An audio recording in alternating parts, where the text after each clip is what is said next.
As you settle into comfort, feel your breathing gradually slow and deepen. Your surroundings begin to fade as your imagination awakens. The sounds around you transform into the gentle rustling of leaves and distant birdsong. You find yourself walking along a narrow dirt path in ancient Japan. The morning air is crisp against your skin, carrying the sweet scent of cherry blossoms that drift lazily from the trees lining the path. You can feel the soft earth beneath your feet and hear the whisper of your own footsteps. As you round a gentle bend, a humble dwelling comes into view, a small thatched roof house with paper lanterns hanging by the entrance. This is the home of Hakuin, a Zen master renowned throughout the region for his wisdom and compassion. You pause near a flowering tree, watching as children gather around Hakuin in his small garden. His eyes crinkle warmly as he speaks with them, his voice gentle yet resonant with inner strength.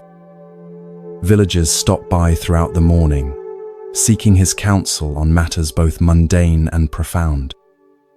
You notice how they leave with lighter expressions, as if burdens have been lifted from their shoulders. There's something about Hakuin's presence that seems to radiate peace itself. Weeks pass as you stay in the village, and you become familiar with its rhythms and residents. One afternoon, you notice an unusual commotion. A young woman, the daughter of a prominent family, has discovered she is with child.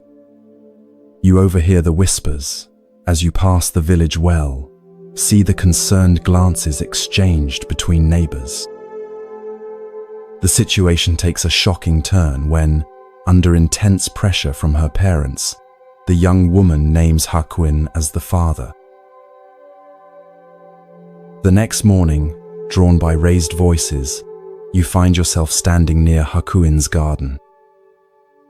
The young woman's parents have arrived, their faces contorted with rage. Her father's voice cuts through the peaceful morning air. "You have brought shame upon our daughter and our family," he shouts, fists clenched at his sides. "Everyone believes you to be so virtuous, but now we know the truth." You feel a knot of tension in your own stomach, anticipating Hakuin's reaction. Will he defend himself, become angry, deny the accusation? You watch as Hakuin listens, his face a portrait of calm attention. When the parents finally pause, breathing heavily from their tirade, Hakuin responds with just 3 words, spoken so softly you almost don't catch them. "Is that so?" You feel a strange sensation wash over you, confusion mixed with something like awe. Just that? No defense, no explanation, no denial? The parents seem equally stunned, then even more enraged by what they perceive as indifference. They storm away, promising to tell everyone in the village about Hakuin's disgrace. In the days that follow, you witness a remarkable transformation in the village. People who once greeted Hakuin with reverence now cross to the other side of the path to avoid him. The children no longer gather in his garden. Whispers follow him wherever he goes. Yet through it all, Hakuin continues his simple life, meditating in the morning light, tending his garden, fetching water from the well. When confronted directly or when catching the whispers, he responds with the same 3 words, "Is that so?" Months pass and the seasons change. Cherry blossoms give way to the lush greens of summer, then to autumn's golden hues. One winter morning, As snow falls softly outside, you hear a firm knock at Hakuin's door. The young woman has given birth, and her parents have brought the infant to Hakuin. Standing nearby, you feel the cold air against your face as you watch this scene unfold. Since you are the father, you must take care of your child, they declare, thrusting the swaddled baby into his arms before turning away, their footsteps crunching in the fresh snow. As they disappear down the path, you expect to see despair, or at least concern on Hakuin's face. Instead, he looks down at the infant with tender eyes and says softly, "Is that so?"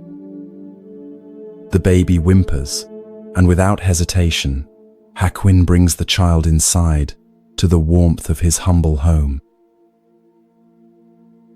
You find yourself drawn to help as Hakuin adapts to caring for the infant. You watch him fashion a cradle from a basket, carefully line it with soft cloth. You accompany him as he visits neighbors to obtain milk and learn about caring for a baby. His days, once filled with teaching and meditation, now revolve entirely around the needs of this small child.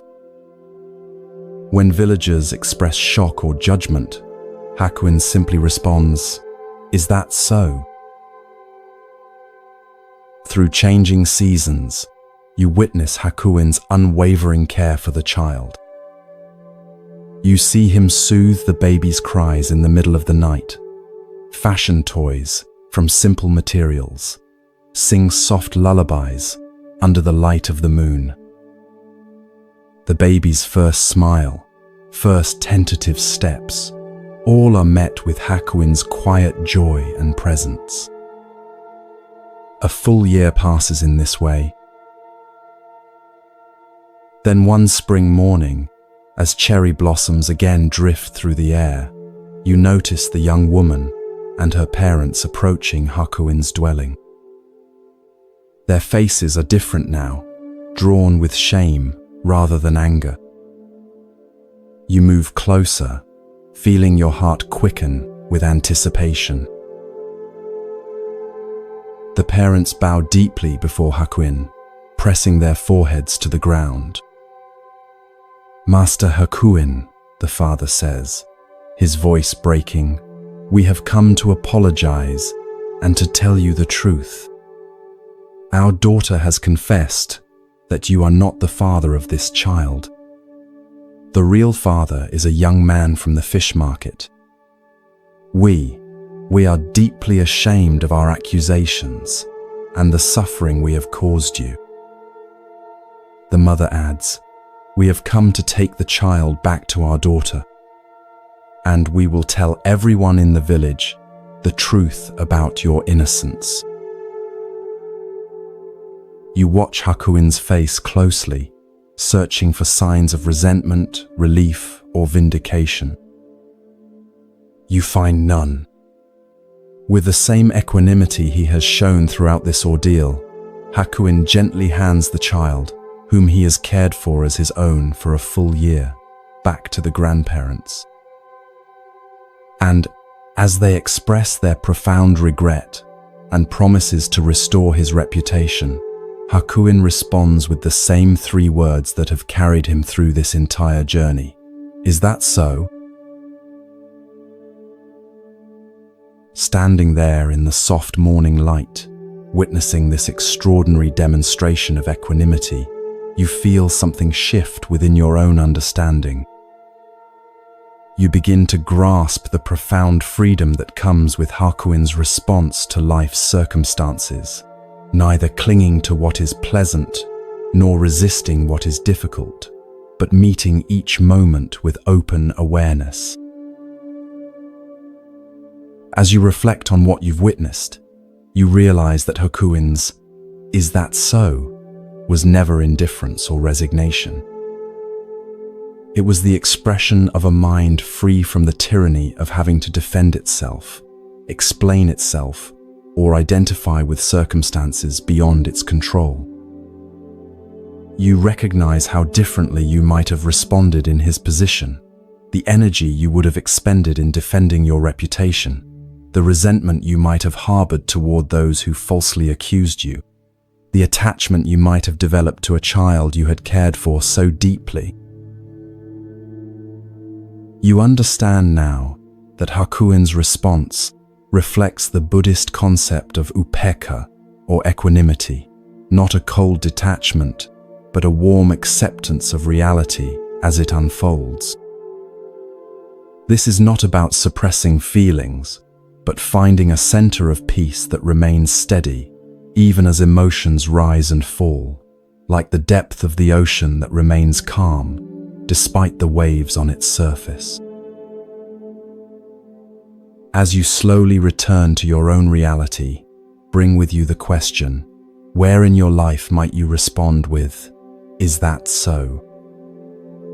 When someone criticizes you unfairly, when plans change unexpectedly, when circumstances seem unjust, can you meet these moments with Hakuin's equanimity? Can you observe your reactions without being defined by them? Can you find that still point within that remains untouched by the ever-changing circumstances of your life?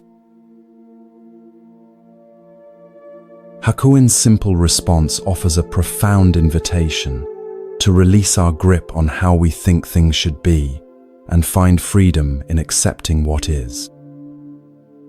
Not as passive resignation, but as the foundation for clear, compassionate action in a world we cannot control. As you drift towards sleep, allow Hakuin's gentle wisdom to settle into your heart, creating space for this same equanimity to blossom in your own life.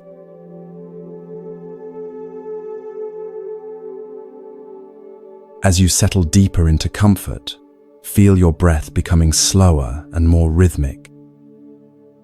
The weight of your body seems to dissolve as your mind drifts to another time and place. The sounds around you gradually transform into the gentle rustling of bamboo leaves and the distant murmur of flowing water. You find yourself walking along a stone path that winds through a Japanese mountain monastery. The air here tastes fresh and cool against your lips. Morning mist still clings to the valley below, and dew glistens on spiderwebs stretched between branches. As you round a corner, you come upon a serene courtyard where several young monks are engaged in their morning tasks. One figure in particular catches your attention, a young man named Tekisui, whose mindful movements suggest he has been at the monastery for some time, though he still has the eager expression of a relatively new student. You watch as Tekisui finishes sweeping fallen leaves from the stone pathway. As he puts away his bamboo broom, an older monk approaches him.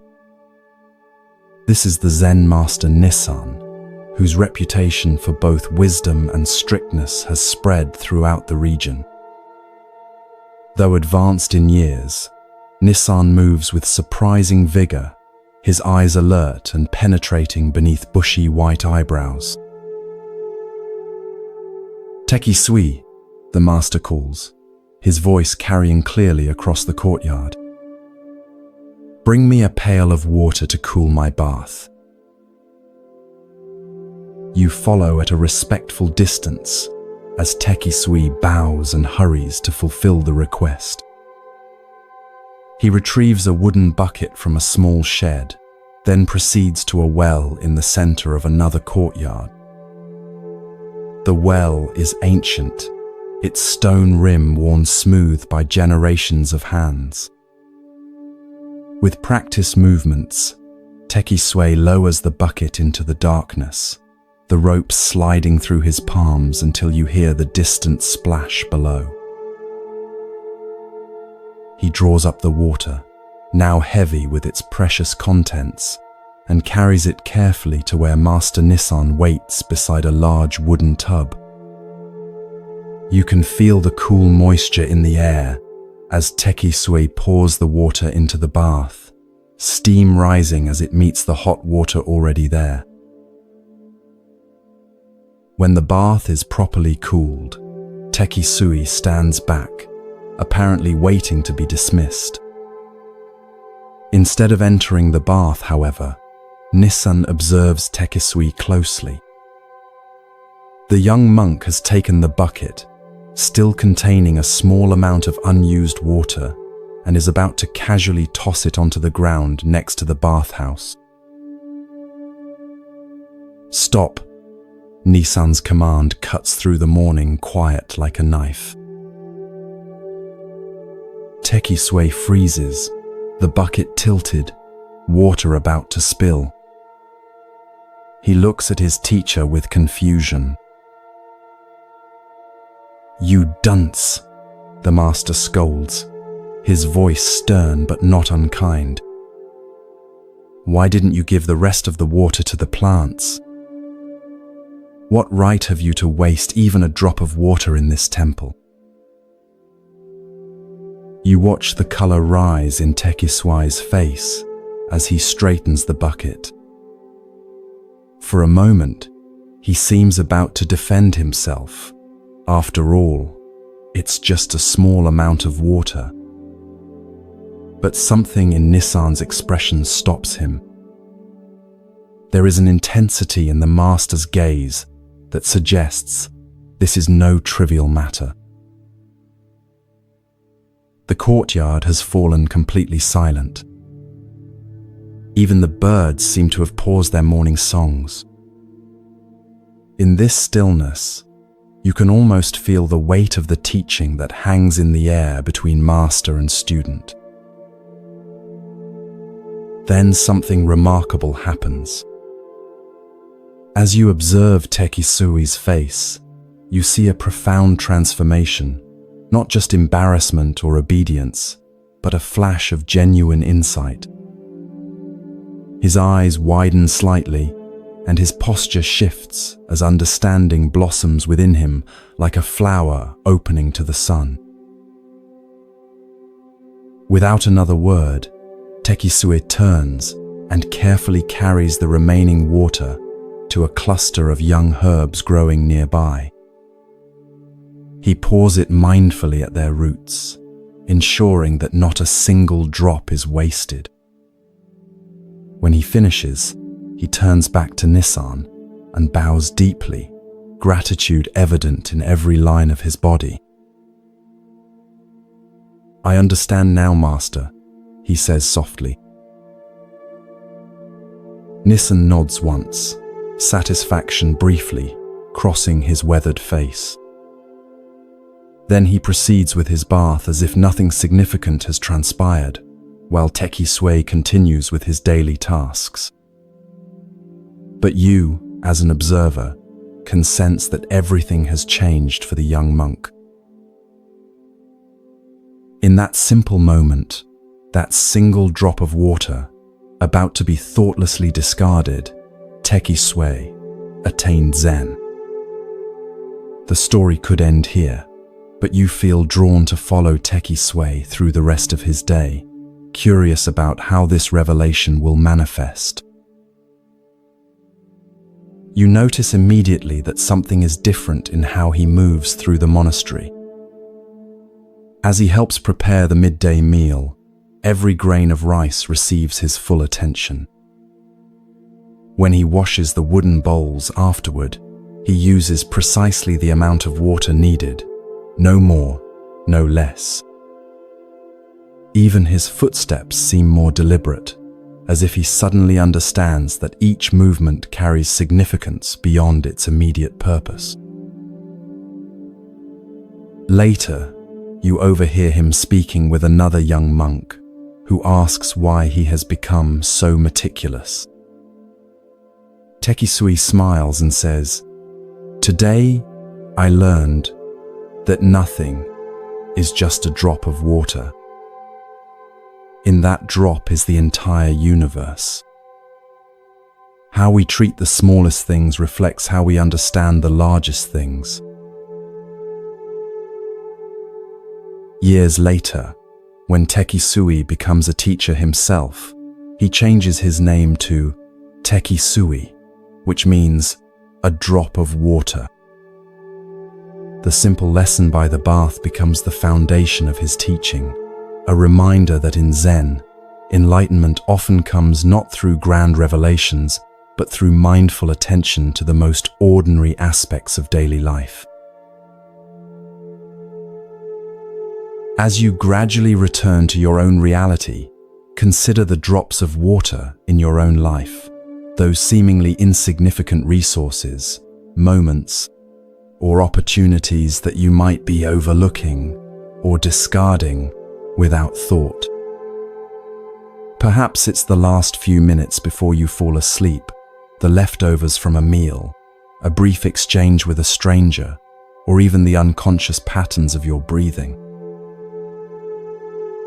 Tekisui's story reminds us that mindfulness isn't about grand spiritual experiences, but about bringing full awareness to even the smallest actions. When we waste water, or food, time, energy, attention, we aren't just being careless with physical resources, we're revealing a fundamental misunderstanding about the interconnected nature of all things. Each drop of water comes from somewhere and goes somewhere. Nothing exists in isolation. Nothing is truly insignificant. In Zen practice, this awareness extends to every aspect of life.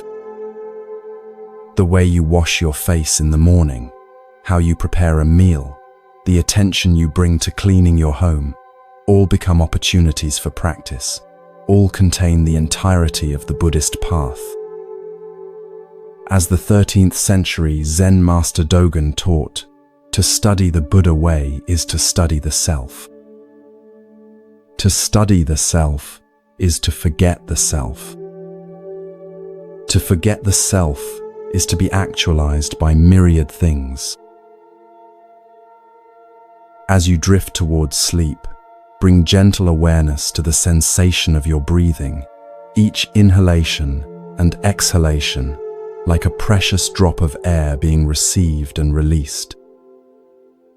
Notice how your consciousness naturally shifts when you pay this kind of attention. Perhaps you too might discover, like Tekisui, that the path to profound wisdom often begins with the most ordinary of moments, with just a single drop of water.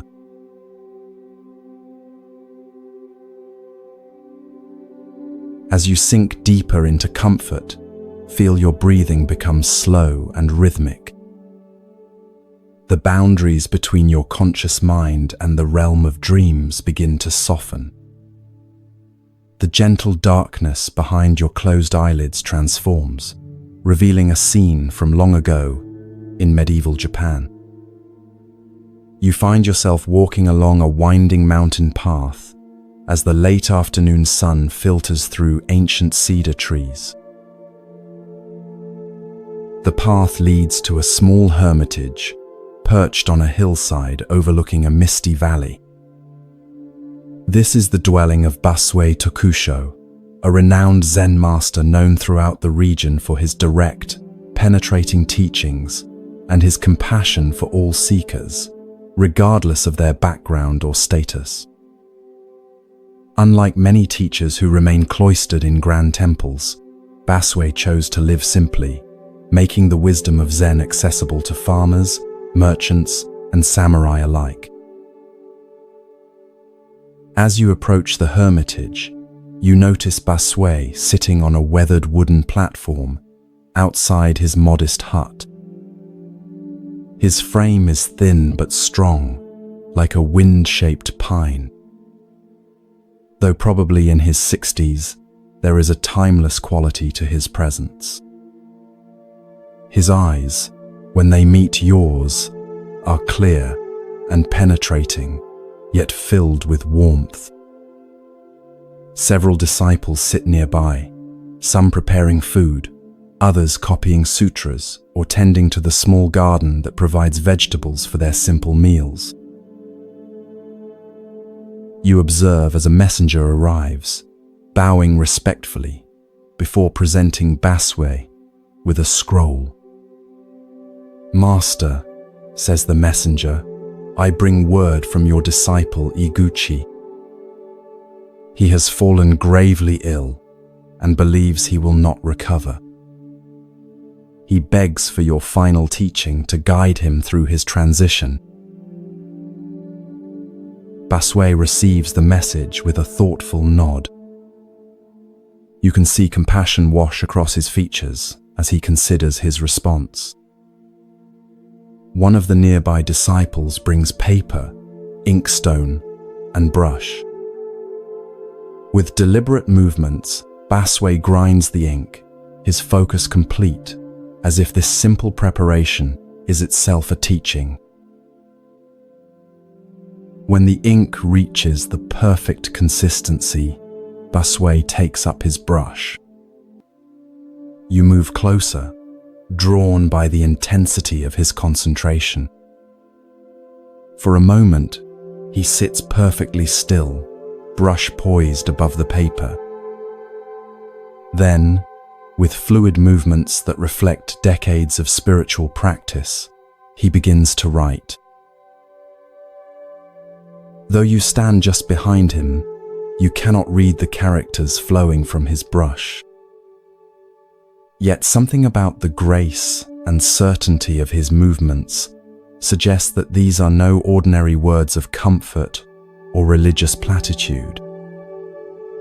There is a directness and immediacy to his writing that seems to cut through all barriers of time and distance, as if he is not merely sending a message but somehow sitting beside the dying man's bed, speaking truth directly into his ear. When Baswe finishes, he blows gently on the paper to dry the ink, then carefully rolls the scroll and seals it. As he hands it to the messenger, he says, "Travel swiftly. Iguchi's time is short." The messenger bows and departs immediately, leaving you wondering what final wisdom Baswe has shared with his dying disciple. You feel a strong desire to know what was written, sensing that it contains a teaching of profound importance. That night, as you sit in meditation with the community, Baswe addresses his disciples. "Today, I wrote to Iguchi, who stands at the threshold between this life and whatever lies beyond. You too should consider what I shared with him, for though you appear healthy now, none of us knows when we will face our final breath." With these words, Baswe reveals the essence of what he wrote. The essence of your mind is not born, so it will never die. It is not an existence which is perishable. It is not an emptiness, which is a mere void. It has neither color nor form. It enjoys no pleasures and suffers no pains. "I know you are very ill," he continues, his voice gentle yet unwavering. "Like a good Zen student, you are facing that sickness squarely. You may not know exactly who is suffering, but question yourself, what is the essence of this mind? Think only of this. You will need no more. Covet nothing. Your end, which is endless, is as a snowflake dissolving in the pure air." A profound stillness settles over the room as these words hang in the air. You feel their impact, not just intellectually, but physically, a subtle shift in the quality of your presence, as if some habitual tension has momentarily released. Though you may not fully grasp the ultimate meaning of Baswe's teaching, you sense its power to transform fear into peace, contraction into openness,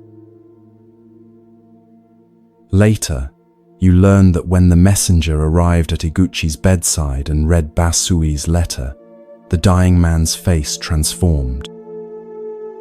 The lines of pain and anxiety softened, replaced by a subtle smile of recognition. He died that night, his body relaxed, his breathing calm until the very end. Those present reported that the room itself seemed filled with a quiet radiance that remained even after his final breath.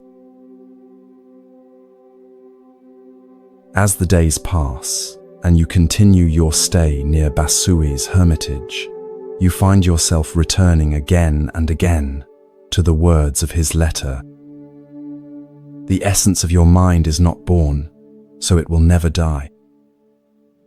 What is this essence that precedes birth and transcends death? What is this awareness that is neither existence nor emptiness, that has no form yet clearly is? You notice how our ordinary thinking about life and death assumes a solid self that comes into existence at birth and ceases to exist at death. We imagine ourselves as separate entities, navigating through time and space, accumulating experiences, possessions, relationships, and identities, all of which we fear losing when death comes. But Basui points to something more fundamental than this constructed self, the pure awareness that witnesses all experience yet is itself unchanged by what it witnesses. This awareness has no beginning or end. It is not a thing that can be born or die. It has no form or color, feels no pleasure or pain. Yet it is not nothing, not mere emptiness or void. It is the luminous cognizance that knows all forms while remaining formless itself. When Basui instructs his dying disciple to ask, "What is the essence of this mind?" he is not suggesting an intellectual investigation, but a direct turning of awareness back upon itself. This simple yet profound inquiry has the power to cut through all our complex narratives about who we are and what happens when we die. It points us toward the deathless nature of our most essential being. Your end, which is endless, is as a snowflake dissolving in the pure air. This beautiful metaphor reveals how death, properly understood, is not annihilation but transformation. The snowflake doesn't cease to exist when it melts. It returns to the water cycle from which it temporarily emerged. Its essence, water, remains, though its temporary form dissolves. Similarly, our individual consciousness, like a wave on the ocean, returns to the vast awareness from which it arose. Basui's teaching offers profound comfort, not through false promises of eternal heavens or threats of punishment, but through direct pointing to the nature of mind itself. He doesn't ask his disciple to believe anything on faith, but invites him to investigate his own experience in the most intimate way possible. Think only of this. You will need no more. Covet nothing. As you gradually return to your present reality, consider how this teaching might transform your own relationship with impermanence. We all face moments of ending, not just the final ending of death, but countless small endings throughout our lives. Relationships change, careers conclude, physical abilities diminish, cherished possessions break or disappear.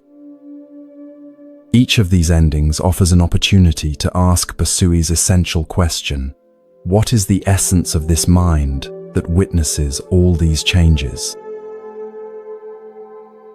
Rather than turning away from the reality of impermanence, Basui invites us to look directly into it, to discover within the very fabric of change something changeless.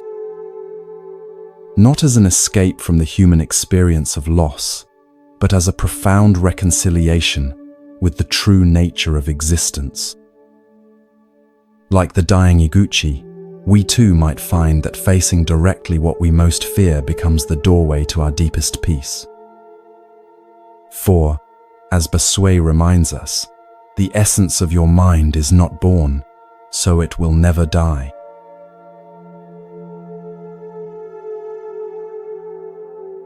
As your body settles more deeply into relaxation, feel your awareness expanding. The boundaries of your everyday consciousness begin to dissolve as you travel back through time to 18th century Japan. The rustling of leaves and the distant song of birds fills your ears as you find yourself walking along a narrow path that winds through a lush forest.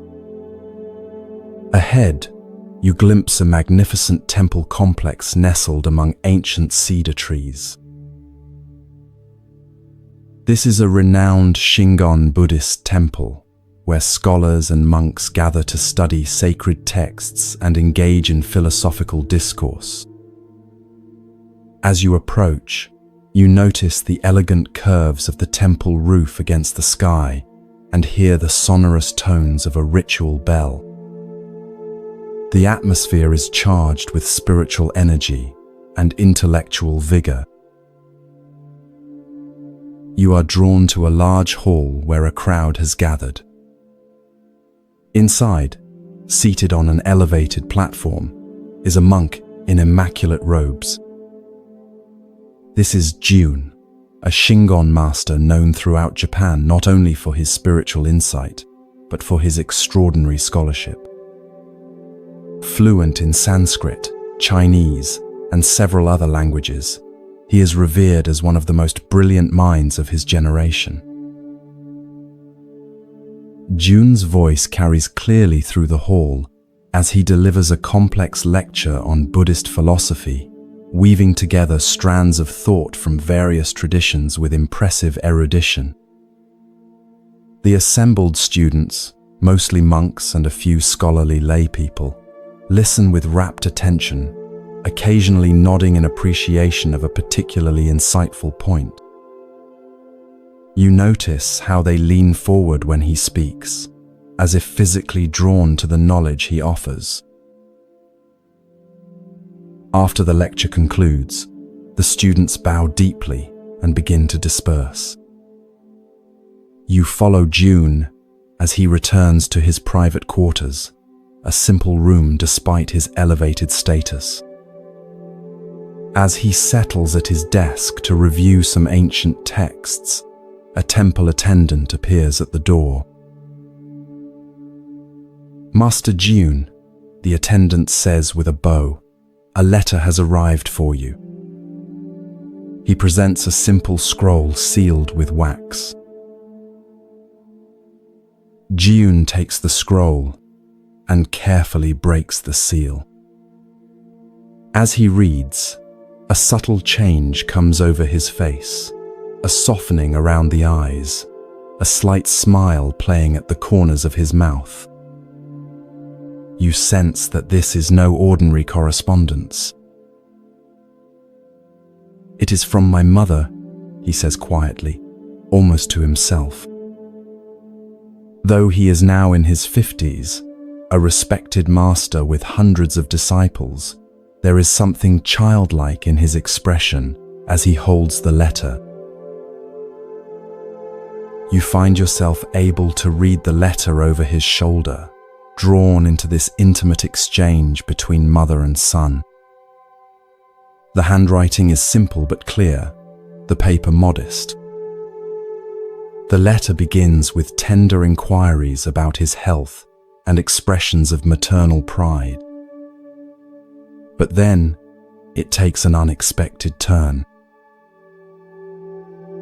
"Son, I do not think you became a devotee of the Buddha," because you desired to turn into a walking dictionary for others, she writes. There is no end to information and commentary, to glory and honor. Jiun's expression grows more serious as he continues reading. I wish you would stop this lecture business. Shut yourself up in a little temple, in a remote part of the mountain. Devote your time to meditation and in this way, attain true realization. The words, though gently delivered, carry the impact of a thunderclap. You can almost feel Jiun's shock as he reads his mother's frank assessment, not as a rebuke from a superior or challenge from a rival scholar, but as the straightforward counsel of someone who loves him deeply and sees him clearly. Jiun reads the letter again, slowly, his fingers tracing his mother's characters. His expression shifts from surprise to thoughtful reflection. He places the letter carefully on his desk and sits in silence for a long while, his brilliant mind now turned toward a different kind of contemplation. Over the following days, you observe a subtle transformation in Jiun. He continues his scholarly duties, but there is a new quality to his presence, a questioning, a seeking that goes beyond intellectual understanding. Often, you find him pausing in the midst of his work, his mother's letter in hand, rereading her simple yet profound counsel. A walking dictionary, he murmurs to himself one evening. Is that what I have become? One morning, Jiun calls his senior disciples together. The atmosphere is solemn as they gather, sensing that something important is about to occur. Jiun sits before them, his mother's letter placed carefully beside him. I have received wisdom from an unexpected source, he tells them, his voice steady but touched with emotion. My mother, who has never studied the sutras or engaged in scholarly debate, has nonetheless seen what I have been unable to see, that I have mistaken the finger pointing at the moon for the moon itself. He reads his mother's letter aloud, and you observe the reactions of his disciples: surprise, confusion, perhaps even a touch of resistance. They have built their identities around being students of the great scholar Jiun. What does this mean for them? I will complete my current teaching obligations, Jiun continues, but then I must follow this guidance. I will withdraw to a small temple in the mountains to devote myself to meditation. Some of you may wish to join me. Others may choose to continue your scholarly pursuits elsewhere. Both paths have value, but I now see that my own path must shift. True to his word, Jiun eventually withdraws from his prominent position. You find yourself following him to a tiny, neglected temple high in the mountains, days away from the nearest village. Here, surrounded by towering trees and visited occasionally by deer and other forest creatures, Jiun establishes a simple practice community. The daily schedule is austere: rising before dawn for meditation, simple meals, work in the temple garden, more meditation. Gone are the elaborate lectures and prestigious visitors. In their place is a profound silence, broken only by the sounds of nature and the minimum of human speech required for communal living. One evening, as sunset bathes the mountains in golden light, you find Jiun sitting on a stone overlooking the valley below. His face, once animated primarily by intellectual excitement, now reflects a different quality, a stillness, a presence that seems to extend beyond his physical form. The transformation is subtle but unmistakable. A young monk approaches hesitantly. "Master," he asks, "do you ever miss your life of scholarship and recognition?" Jun smiles, his eyes reflecting the golden light. "What my mother helped me to see," he replies, "is that knowledge without realization is like a magnificent map that one studies endlessly without ever taking the journey. I don't regret creating the map. It has value. But now I walk the actual path, and I discover that the territory is both simpler and more profound than any map could indicate." As darkness falls and you gradually return to your present awareness, consider the wisdom of Jun's mother. Though lacking formal education, she possessed the clarity to see what her accomplished son could not, that he had become entangled in the web of intellectual understanding at the expense of direct realization. This story illuminates a danger that exists on many spiritual paths, the confusion of knowledge about reality with the direct experience of reality itself. Buddhism, particularly in its more scholarly forms, can become an elaborate intellectual structure that actually distances us from the very awakening it was designed to facilitate. We can know everything about meditation, mindfulness, and enlightenment without ever genuinely practicing or experiencing these realities. The Zen tradition offers a powerful corrective to this tendency through its emphasis on direct experience beyond concepts. As the famous saying goes, the finger pointing to the moon is not the moon. The teachings, practices, and philosophies of Buddhism are merely fingers pointing toward the reality of our own awakened nature. If we fixate on the finger, becoming walking dictionaries of spiritual information, we miss the luminous reality to which it points. Notice how Jun's mother didn't criticize his scholarly work as worthless. Rather, she reminded him of his original motivation, not to accumulate knowledge or recognition, but to realize the truth of Buddha's teaching in his own experience. Her advice came not from a place of judgment, but from love and a simple wisdom that could see beyond the impressiveness of her son's accomplishments to what was missing in his development. As you drift towards sleep, consider where in your own life you might be mistaking information for transformation. Perhaps you've read many books on mindfulness or meditation but rarely find time to practice. Maybe you can explain complex spiritual concepts to others, but haven't allowed these truths to penetrate your own heart. Or perhaps, like Jun, you've become so identified with your knowledge that you've lost touch with the simple, direct experience of being itself. Let Jun's mother whisper to you as she did to her son, there is no end to information and commentary, to glory and honor. True peace, true awakening, comes not from what we know, but from how deeply we have allowed ourselves to be transformed by that knowing.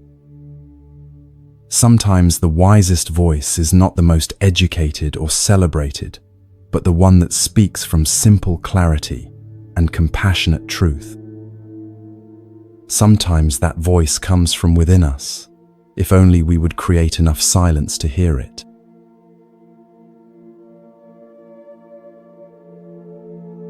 Feel yourself drifting deeper now your body becoming heavier as your mind grows lighter. The sounds of your environment fade as you journey to medieval Japan during the Tokugawa period. The air carries the scent of incense and cedar as you find yourself walking through a small village nestled at the foot of mist-covered mountains. Paper lanterns sway gently in the evening breeze, casting warm pools of light along the narrow streets. The village is abuzz with unusual activity. People gather in small groups, their voices hushed but animated as they discuss some recent event. You approach one such gathering and listen to their conversation. A merchant has reported that 50 rolls of valuable cotton cloth have been stolen while he was resting beneath the shelter of a large stone Buddha that stands at the village outskirts. Curious, you follow a winding path to this Buddha statue. It stands about 12 feet tall, carved from a single piece of granite, its weathered surface testifying to centuries of exposure to the elements. The Buddha's serene expression seems to gaze compassionately upon all who pass. At its base, you notice a small shelter, a simple roof supported by wooden posts, where travelers often rest during their journeys. As you stand contemplating the statue, a commotion draws your attention. A group of officials approaches, led by a distinguished-looking man whose presence commands immediate respect. This is Judge Oka, renowned throughout the region for his wisdom and unconventional methods of solving crimes. Judge Oka examines the scene carefully, questioning the merchant who sits dejected nearby. The merchant explains that he had stopped to rest beneath the Buddha during the heat of the day, placing his bundles of cotton goods beside him. He had fallen asleep briefly, and upon waking, discovered that his merchandise had vanished. After listening attentively, Judge Oka makes an announcement that leaves everyone stunned. That stone Buddha must have stolen the goods, he declares. It is supposed to care for the welfare of the people, but it has failed to perform its holy duty. Arrest it. Murmurs of confusion ripple through the gathering crowd. Has the respected judge lost his mind? How can one arrest a stone statue? Nevertheless, the judge's orders must be followed. Several police officers approach the massive statue, looking uncertainly at one another. With evident discomfort, they formally announce that the Buddha is under arrest and begin the absurd task of securing ropes around the immovable figure. Word of this extraordinary event spreads rapidly through the village and surrounding areas. By the next morning, a large crowd has gathered to witness the unprecedented spectacle of the stone Buddha being charged with theft. The crowd is boisterous, some laughing openly at the ridiculous situation, others speculating about the judge's mental state. Judge Oka arrives at the appointed hour and takes his seat at a temporary court set up in front of the Buddha. Instead of proceeding with the case, however, he suddenly turns his attention to the noisy spectators. His expression transforms from judicial solemnity to stern disapproval. "What right have you people to appear before the court laughing and joking in this manner?" he demands, his voice cutting through the chatter. "You are in contempt of court and subject to a fine and imprisonment." The crowd falls instantly silent, their amusement replaced by alarm. Being charged with contempt of court is no small matter in this era. Many bow their heads, offering hurried apologies for their disrespectful behavior. Judge Oka regards them sternly for a moment longer, then announces, "I shall have to impose a fine on you all." A collective murmur of distress rises from the crowd. Many are simple farmers or merchants who can ill afford additional expenses. But then the judge continues, "However, I will remit the fine on one condition. Each of you must bring one roll of cotton cloth to the court within 3 days. Anyone failing to do this will be arrested." You watch as understanding dawns on some faces in the crowd. This unusual penalty seems to have a purpose beyond mere punishment. But most simply nod in acceptance, relieved that they can avoid more severe consequences.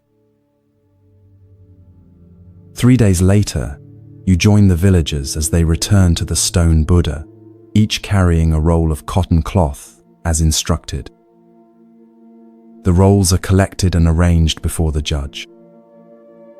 The merchant who reported the theft is also present, looking curiously at the growing pile of cloth.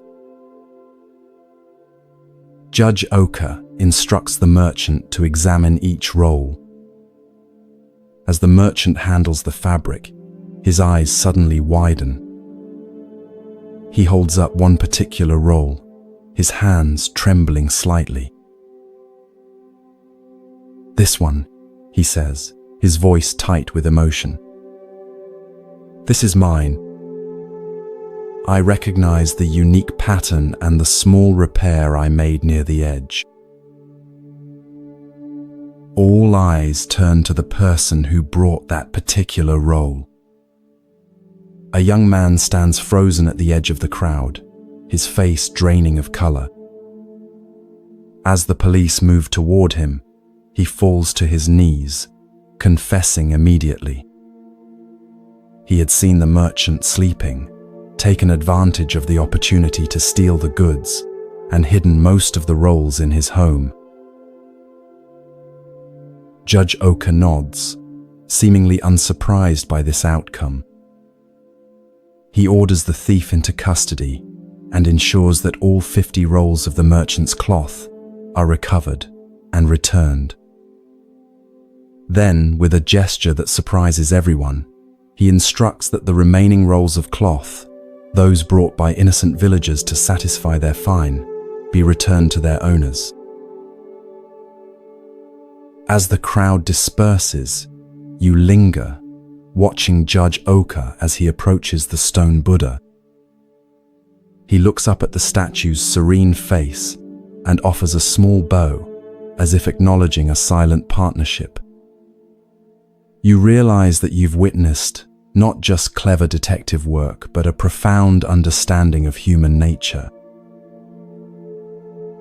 Later, in a nearby tea house, you overhear villagers discussing the day's events. The judge knew that asking everyone for a roll of cloth would force the thief to produce one of the stolen rolls. An elderly man explains to his companions. The thief couldn't risk purchasing new cloth that might look different from the stolen goods, and he couldn't refuse to bring anything without raising suspicion. "But why arrest the Buddha?" a young woman asks.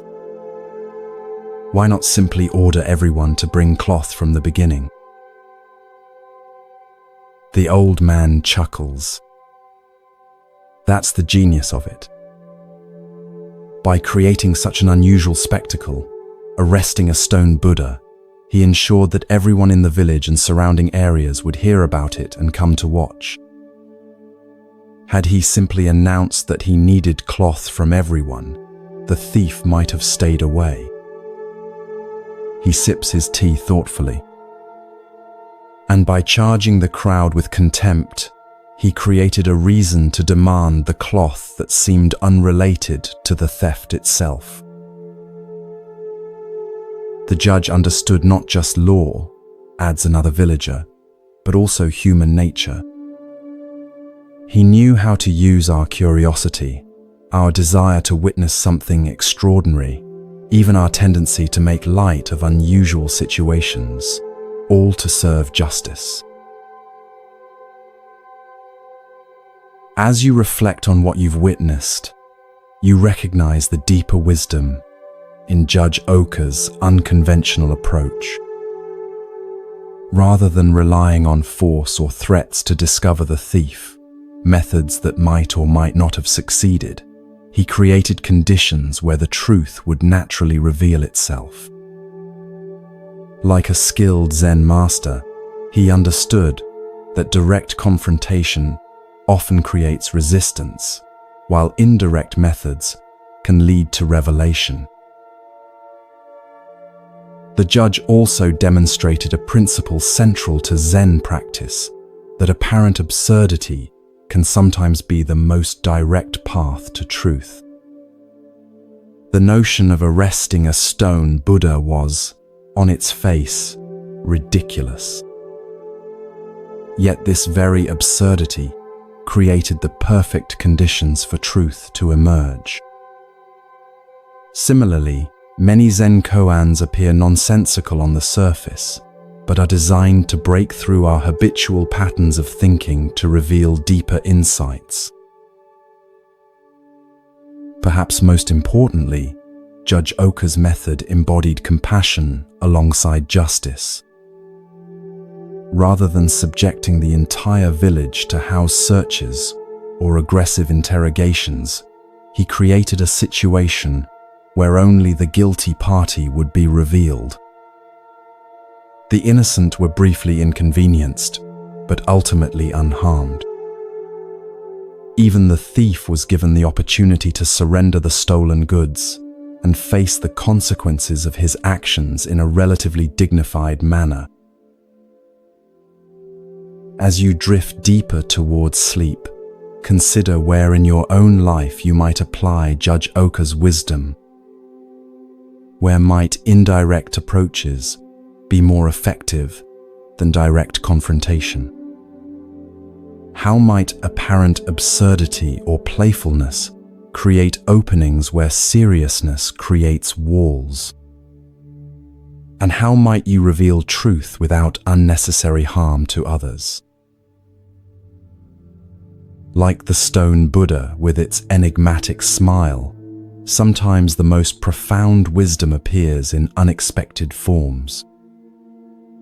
The path to truth, like the path to justice, is rarely a straight line. It requires creativity, patience, and a deep understanding of human nature, qualities that Judge Oka possessed in abundance and that lie within you as well.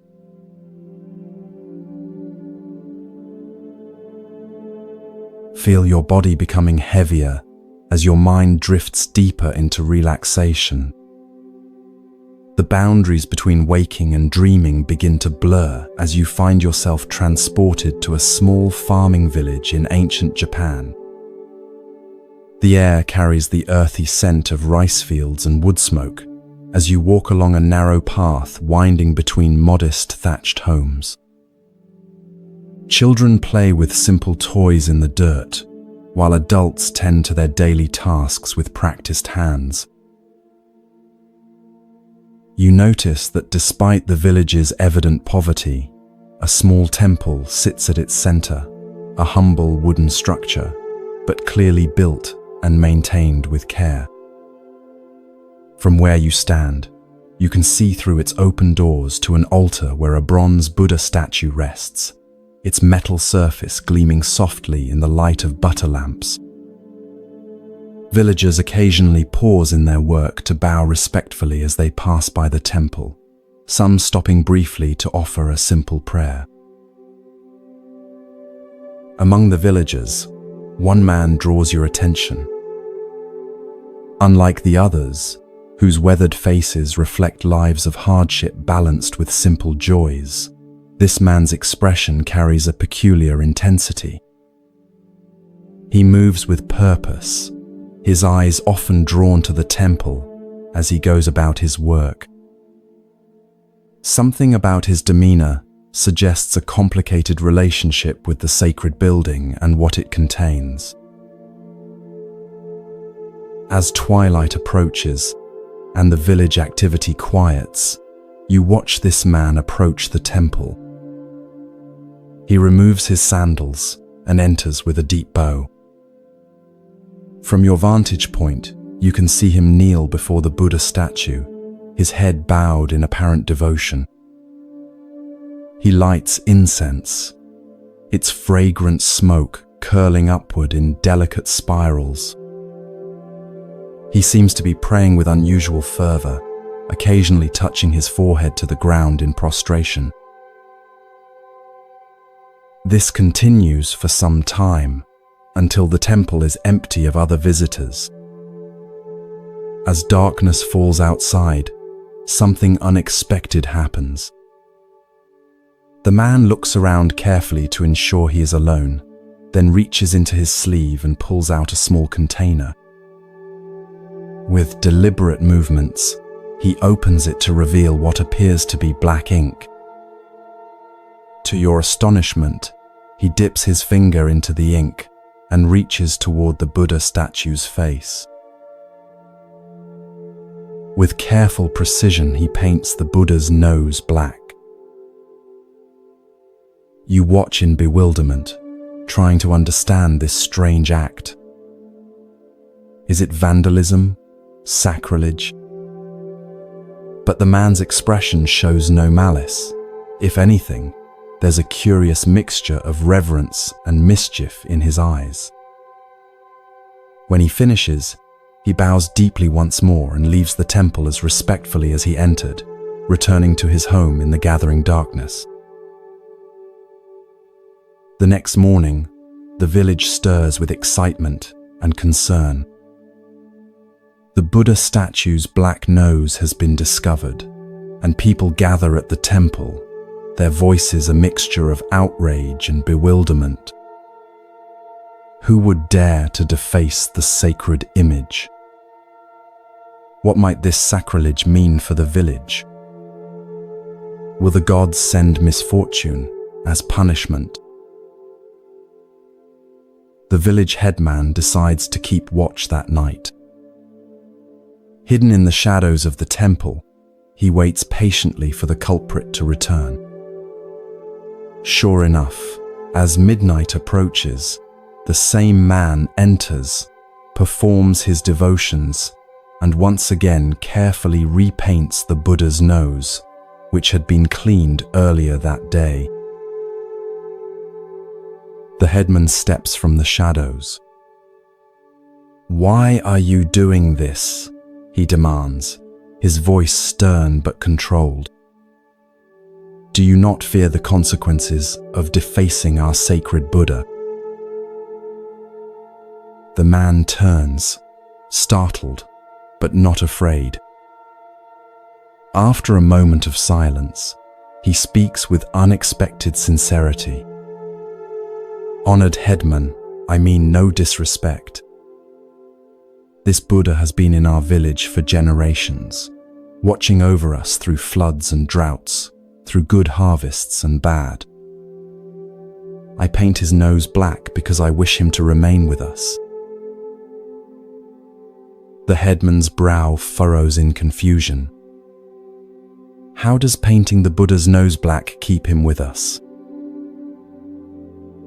3 villages away, the man explains, there is a wealthy town with a grand temple.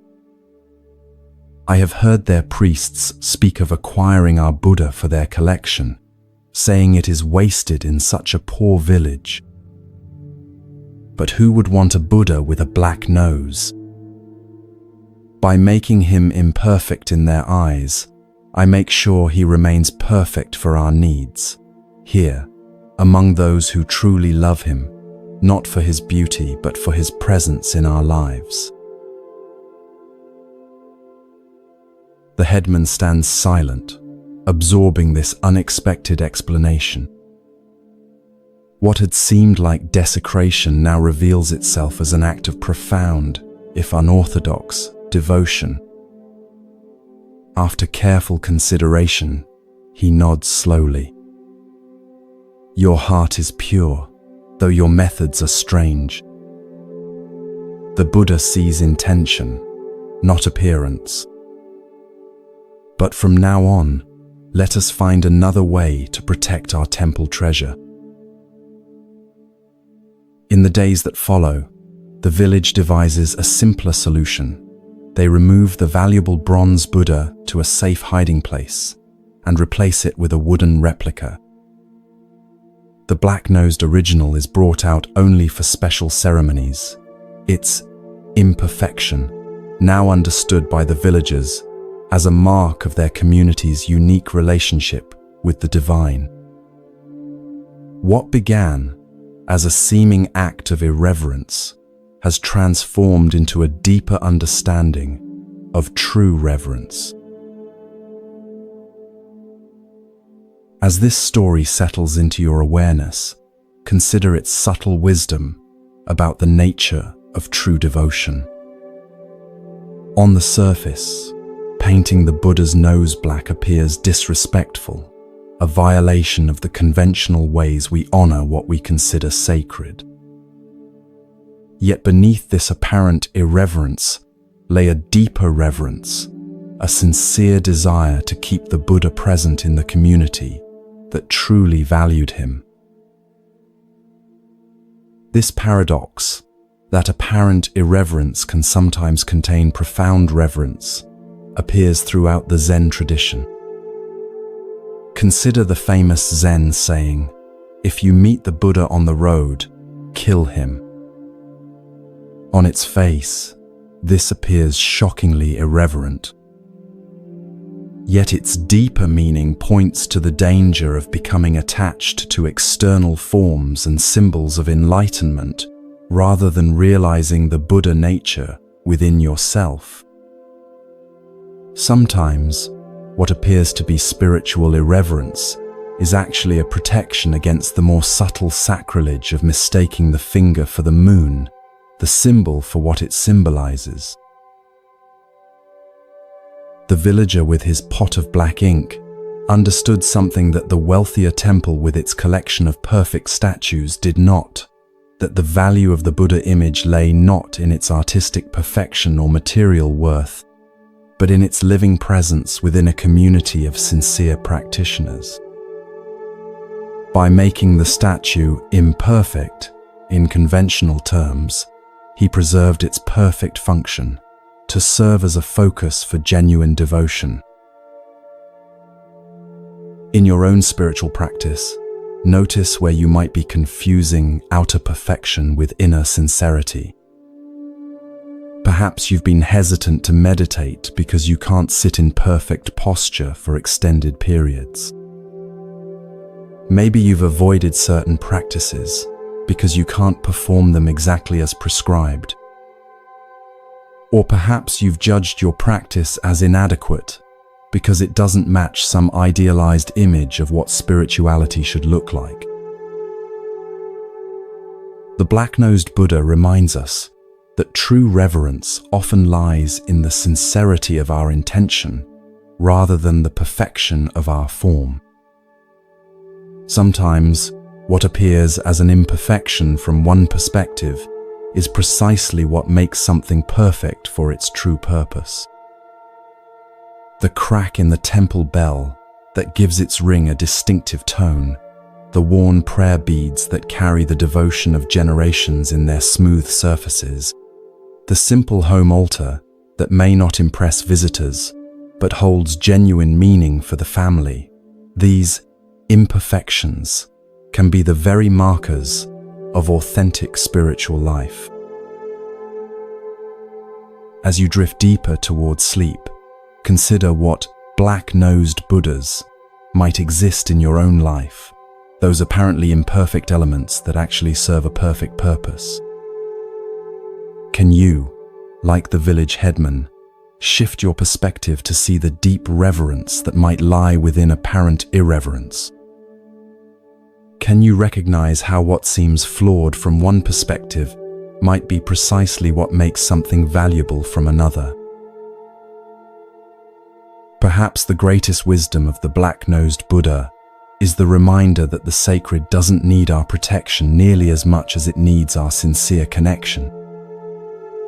The divine, in whatever form we understand it, is not diminished by a bit of black ink, but it might well be diminished by spiritual practices performed perfectly yet without heart. In your own way, with your own imperfect practice, you too honor the essence rather than merely the appearance of what is truly sacred.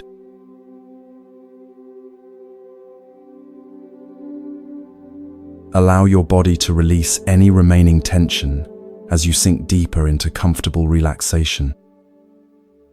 The boundaries of time and space begin to dissolve as you find yourself transported to ancient India over 500 years ago.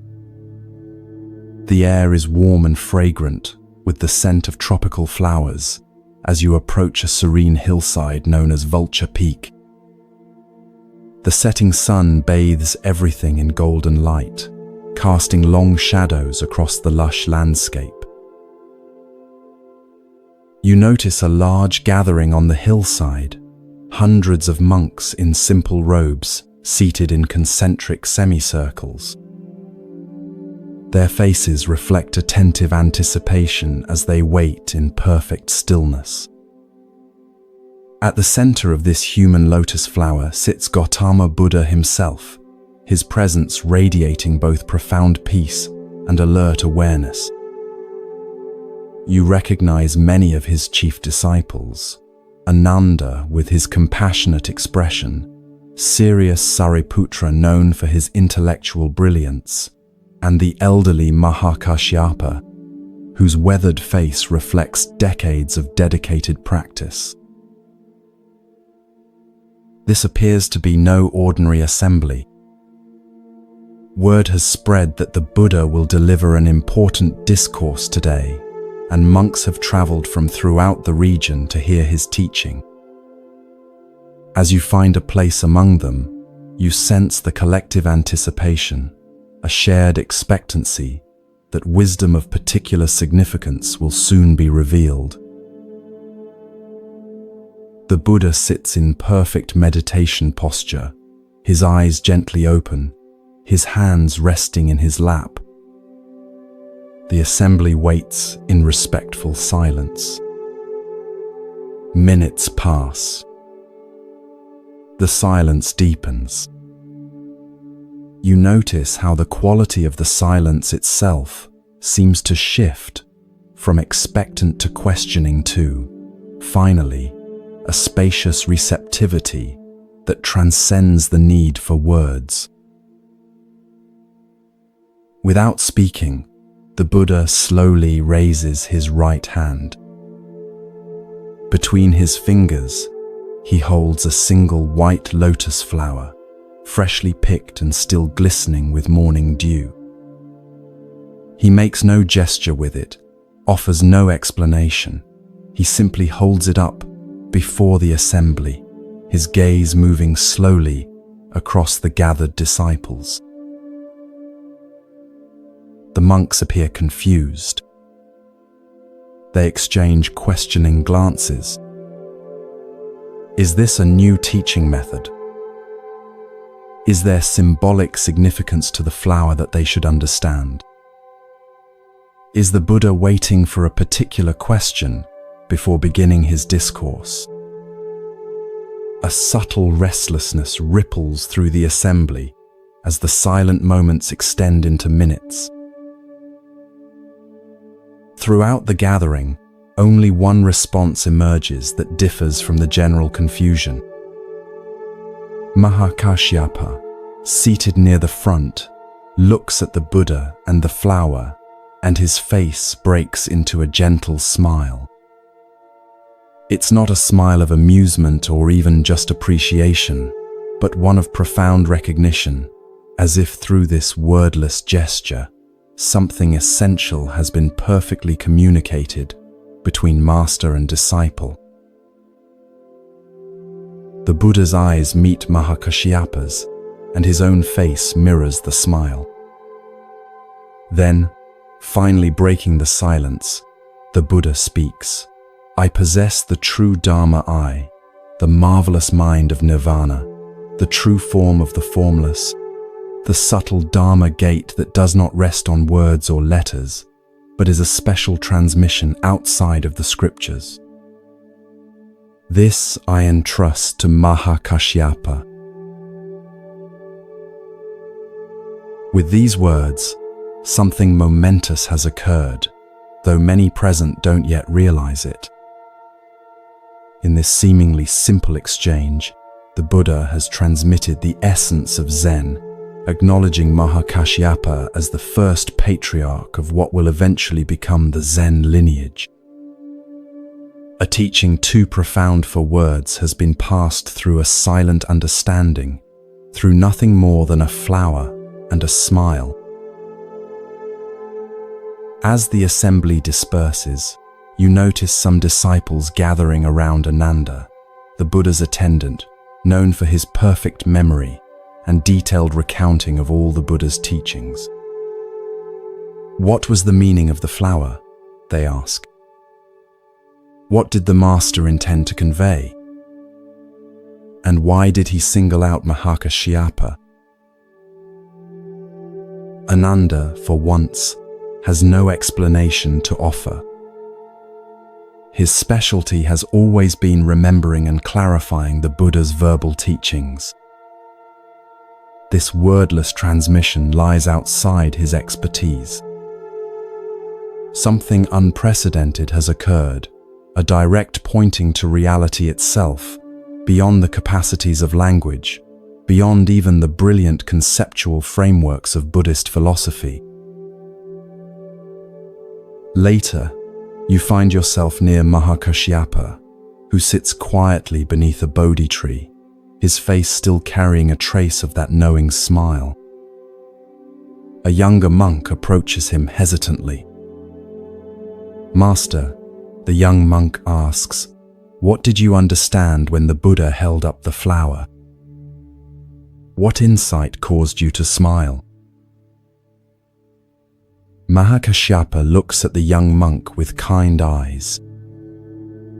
Instead of answering directly, he points to a bird singing in a nearby tree. For a moment, they both listen to its clear, simple notes, piercing the evening air.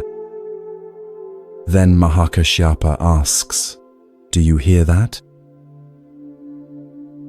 "Yes, of course," replies the monk, clearly waiting for the explanation that will follow this seemingly irrelevant question.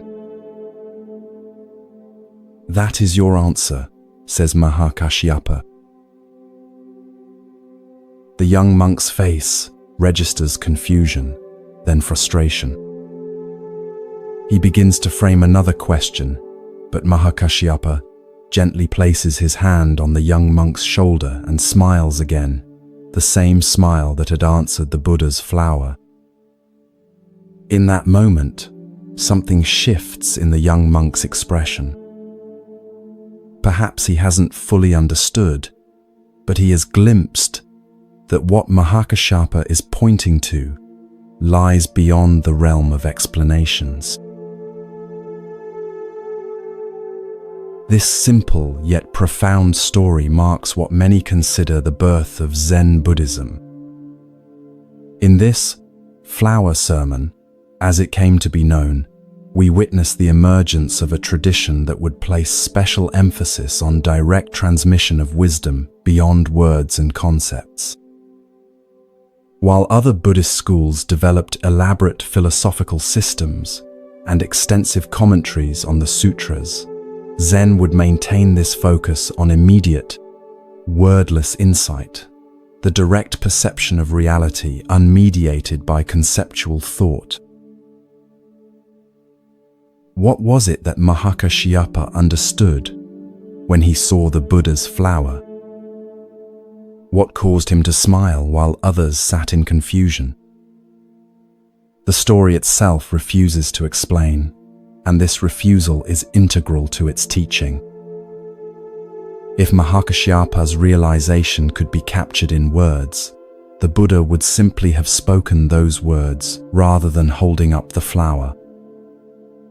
The very point of the gesture was to indicate something that transcends verbal expression. Yet we might approach an understanding through what Zen would later call direct pointing.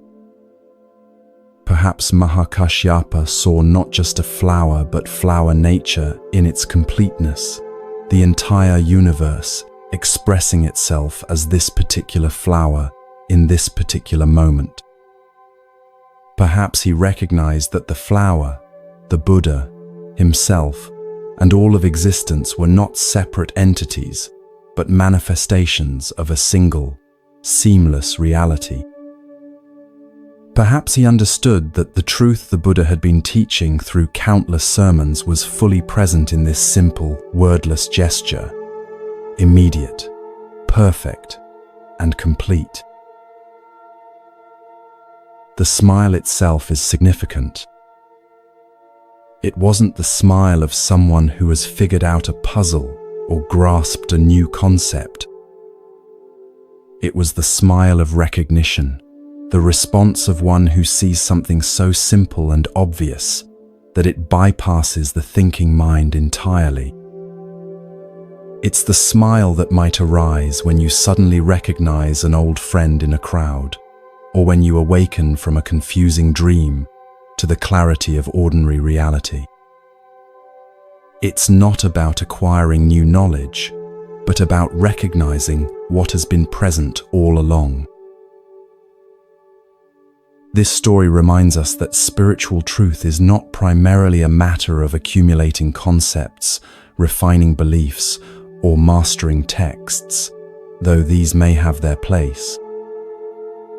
At its heart, spiritual awakening is about direct perception of reality as it is. The Buddha's flower didn't represent some abstract truth. It was itself the complete expression of the truth he had realized under the Bodhi tree. Mahakashyapa's smile didn't signify his understanding of a teaching about reality. It was the natural response of one who sees reality directly. As you drift towards sleep, consider where in your own life you might be seeking through concepts and words what can only be found through direct experience. Perhaps you've read many books about meditation without sitting in silence. Maybe you can explain spiritual principles eloquently while missing their lived reality. Or perhaps you've been waiting for some complex explanation when the truth is as simple and immediate as a flower held in the hand. The Buddha's flower continues to be held up across the centuries, inviting not understanding but recognition, not knowledge but direct seeing.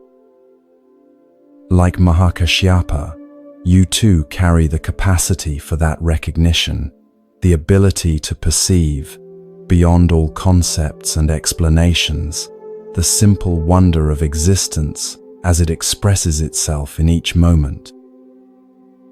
And perhaps in that recognition, in your own way, at your own time, a smile might naturally arise, the smile that answers the flower's silent teaching with the heart's wordless understanding.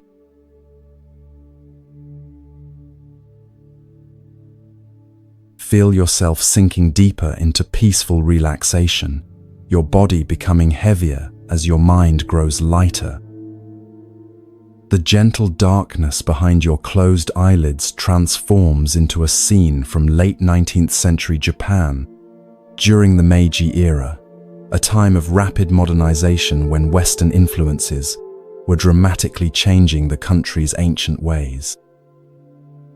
You find yourself in the outskirts of Kyoto, approaching a venerable Zen temple named Tofuku. The temple grounds are immaculately maintained, with raked gravel gardens and ancient pines sculpted by generations of careful pruning. Inside this temple lives a renowned Zen master named Keichu. Though not seeking fame or influence, his reputation for wisdom and directness has spread throughout the region. Many come seeking his guidance: monks, merchants, farmers, and occasionally even government officials. Keichu receives them all with the same unpretentious presence, offering each exactly what they need, often in unexpected ways. As you approach the temple gates, you notice unusual activity, attendants in formal dress arriving ahead of an important visitor. Their manner suggests someone of high rank is expected. You learn from conversation among temple monks that the governor of Kyoto, Kitagaki, has announced his intention to visit Master Keichu today. This is significant, as Kitagaki is known for his progressive policies and interest in preserving Japanese cultural traditions despite the rush toward westernization. The temple attendants seem somewhat nervous about this prestigious visit. They bustle about, ensuring everything is in perfect order. One monk carries a tray with the governor's calling card, an elegant piece of thick paper with Kitagaki, Governor of Kyoto, printed in fine calligraphy. He approaches Keichu's modest quarters to announce the imminent arrival. You follow discreetly, curious about how the humble Zen master will receive this powerful official. The attendant kneels outside Keichu's door, announces the visitor, and presents the calling card. From your vantage point, you can see Keichu glance at the card without picking it up. His weather-worn face remains impassive as he speaks words that shock the attendant. "I have no business with such a fellow. Tell him to get out of here." The attendant's face pales. Such a response to the governor could have serious consequences for the temple. Stammering apologies, he backs away, unsure how to convey this rejection to Kitagaki without causing offense. When the governor arrives minutes later, a dignified man in Western-style formal dress with traditional Japanese elements, the flustered attendant approaches him with visible anxiety. Bowing repeatedly, he explains the situation. "Your Excellency, there has been an unfortunate misunderstanding. Master Keichu says he has no business with the governor of Kyoto and asks that you leave." To everyone's surprise, Governor Kitagaki doesn't appear angry. Instead, a thoughtful expression crosses his face. After a moment of reflection, he nods slightly. "I see. My approach was incorrect." He takes back his calling card and, with a small pencil from his pocket, crosses out the words, "Governor of Kyoto." "Please take this back to Master Keichu," he says, handing the modified card to the attendant. "Tell him Kitagaki requests the honor of his company." The attendant hurries back to Keichu's quarters, presenting the altered card with trepidation. This time, Keichu's reaction is entirely different. His face brightens with a warm smile as he reads the simple name. "Ah, is that Kitagaki? I want to see that fellow." Within moments, the governor is welcomed into Keichu's modest room. You observe from a respectful distance as these two men, one a political leader in modern Japan, the other a keeper of ancient wisdom, sit together in animated conversation. The formality that typically surrounds the governor has vanished, replaced by the natural human connection of two individuals, meeting without the barrier of titles or positions. Their laughter occasionally carries across the temple garden, suggesting a genuine meeting of minds rather than a formal official visit. Later, as Governor Kitagaki prepares to leave, you notice a subtle but significant change in his demeanor.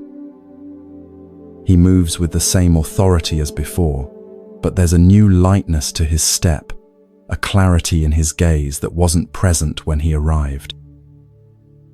Whatever transpired in his conversation with Keichu seems to have affected him deeply. Before departing, Kitagaki bows to Keichu with genuine respect, not the formal bow of a governor to a subject, but the bow of one human being to another whom he recognizes as a genuine teacher. "Thank you for receiving Kitagaki," he says with a smile, emphasizing his name without his title. Keichu returns the bow with equal respect. "It was my pleasure to meet such a fellow," he responds with twinkling eyes. "Please come again when you are just Kitagaki."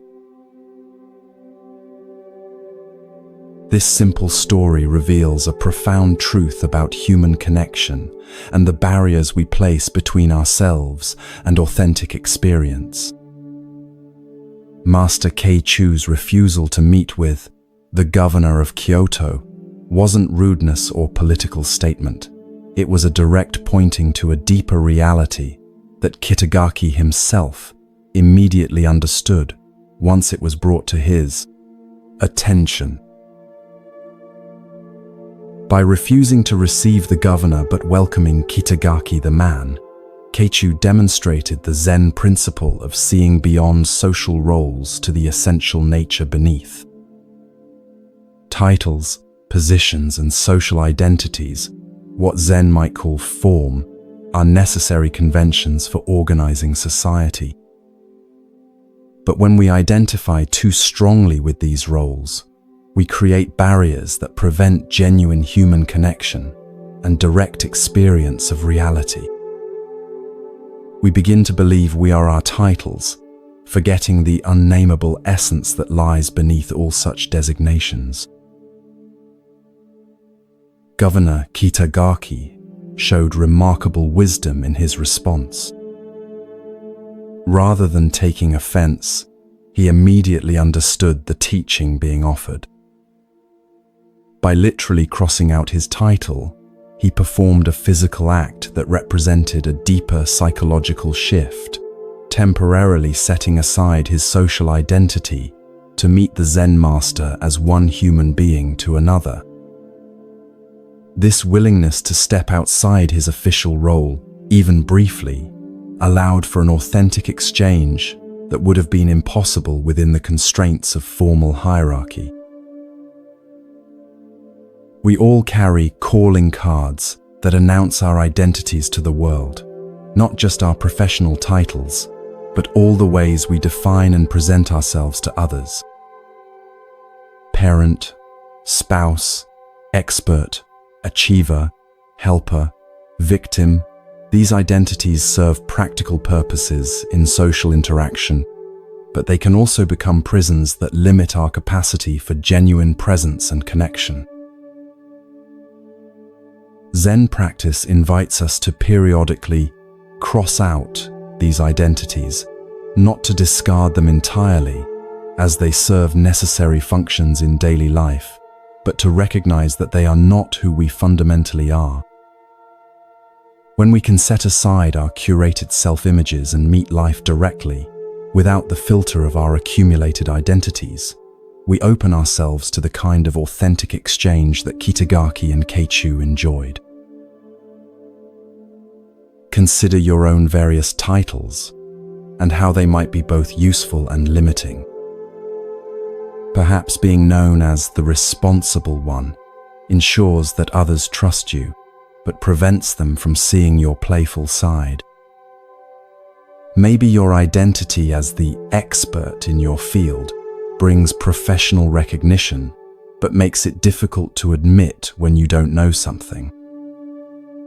Or your role as the helper allows you to contribute to others' well-being, but makes it challenging to receive help when you need it. As you drift towards sleep, imagine taking out your own calling card, the one that lists all your primary identities and roles. Like Governor Kitagaki, experiment with temporarily crossing out these titles. What remains when you're not defined by what you do, what you know, or how others perceive you? Who are you in the silence between thoughts, in the space beyond names and forms? This nameless essence, what Zen might call your original face before you were born, is what Keichu wanted to meet, and what Kitagaki had the wisdom to reveal. Tonight, rest as that which cannot be named or titled, the awareness that witnesses all experiences, but is itself free from all designations. Like Kitagaki setting aside his governorship to meet the Zen master directly, allow yourself to set aside your accumulated identities and rest in the simple, unadorned presence that is your most fundamental nature. From this spacious awareness, genuine connection with yourself, with others, with life itself, naturally emerges.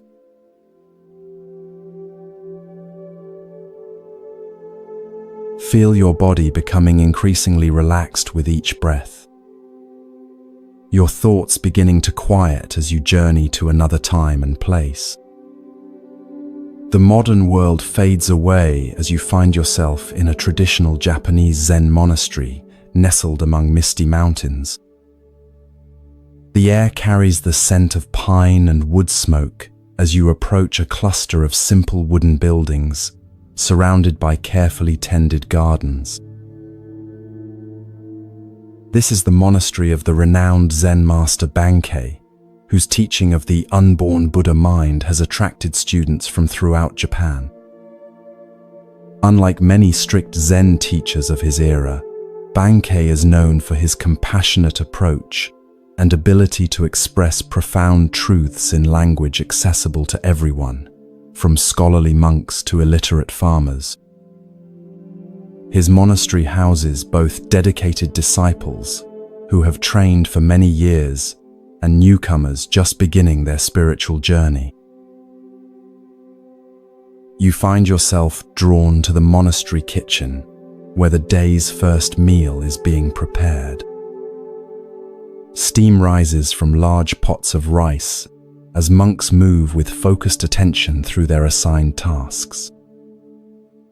In Zen monasteries, kitchen work is considered sacred, not merely a practical necessity, but an opportunity for mindfulness practice, where every chopped vegetable and washed bowl becomes a vehicle for awakening. Overseeing this activity is a monk named Daio, who serves as the tenzo, the head cook responsible for all meals. This is a position of significant responsibility in the monastery hierarchy. The tenzo must ensure that meals are nutritious, timely, and prepared with the utmost mindfulness, as the physical well-being of the entire community depends on his work. Daio takes this responsibility seriously, his movements efficient and precise as he directs the kitchen activities. As preparations for the morning meal near completion, Daio inspects each dish before it leaves the kitchen. One pot contains miso, the fermented soybean paste that forms the base of the daily soup. You notice a particular attention in Dairyo's examination of this dish. He seems to be checking its freshness with special care. According to monastery tradition, Bankei, as the abbot, is served first and separately from the other monks. His meals are prepared with special attention, not as a luxury but to support his teaching activities. This morning, as always, Dairyo personally arranges Bankei's tray, including a bowl of the fresh miso soup, before sending it to the master's quarters with a novice monk. Shortly afterward, the rest of the community gathers in the meditation hall for their meal, which begins and ends with ritual chants offering gratitude for the food. Eating takes place in mindful silence, with each monk fully present to the experience of nourishment. Later that morning, you observe an unusual scene outside the kitchen. Bankei himself approaches, carrying the tray from his breakfast. His expression is serious as he asks for Dairyo. When the head cook appears, Bankei holds out a bowl that still contains some soup. In the bottom of the bowl is a small dead lizard. A ripple of tension moves through the novice monks who have gathered to watch. Such a serious oversight, serving the master food containing something impure, could result in severe consequences. In the strict hierarchy of traditional Zen training, the head cook might be publicly reprimanded or even dismissed from his position. Dairyo approaches Bankei and looks at the dead lizard in the bowl. Without hesitation or defensiveness, he bows deeply. "I am sorry, Master," he says with genuine regret.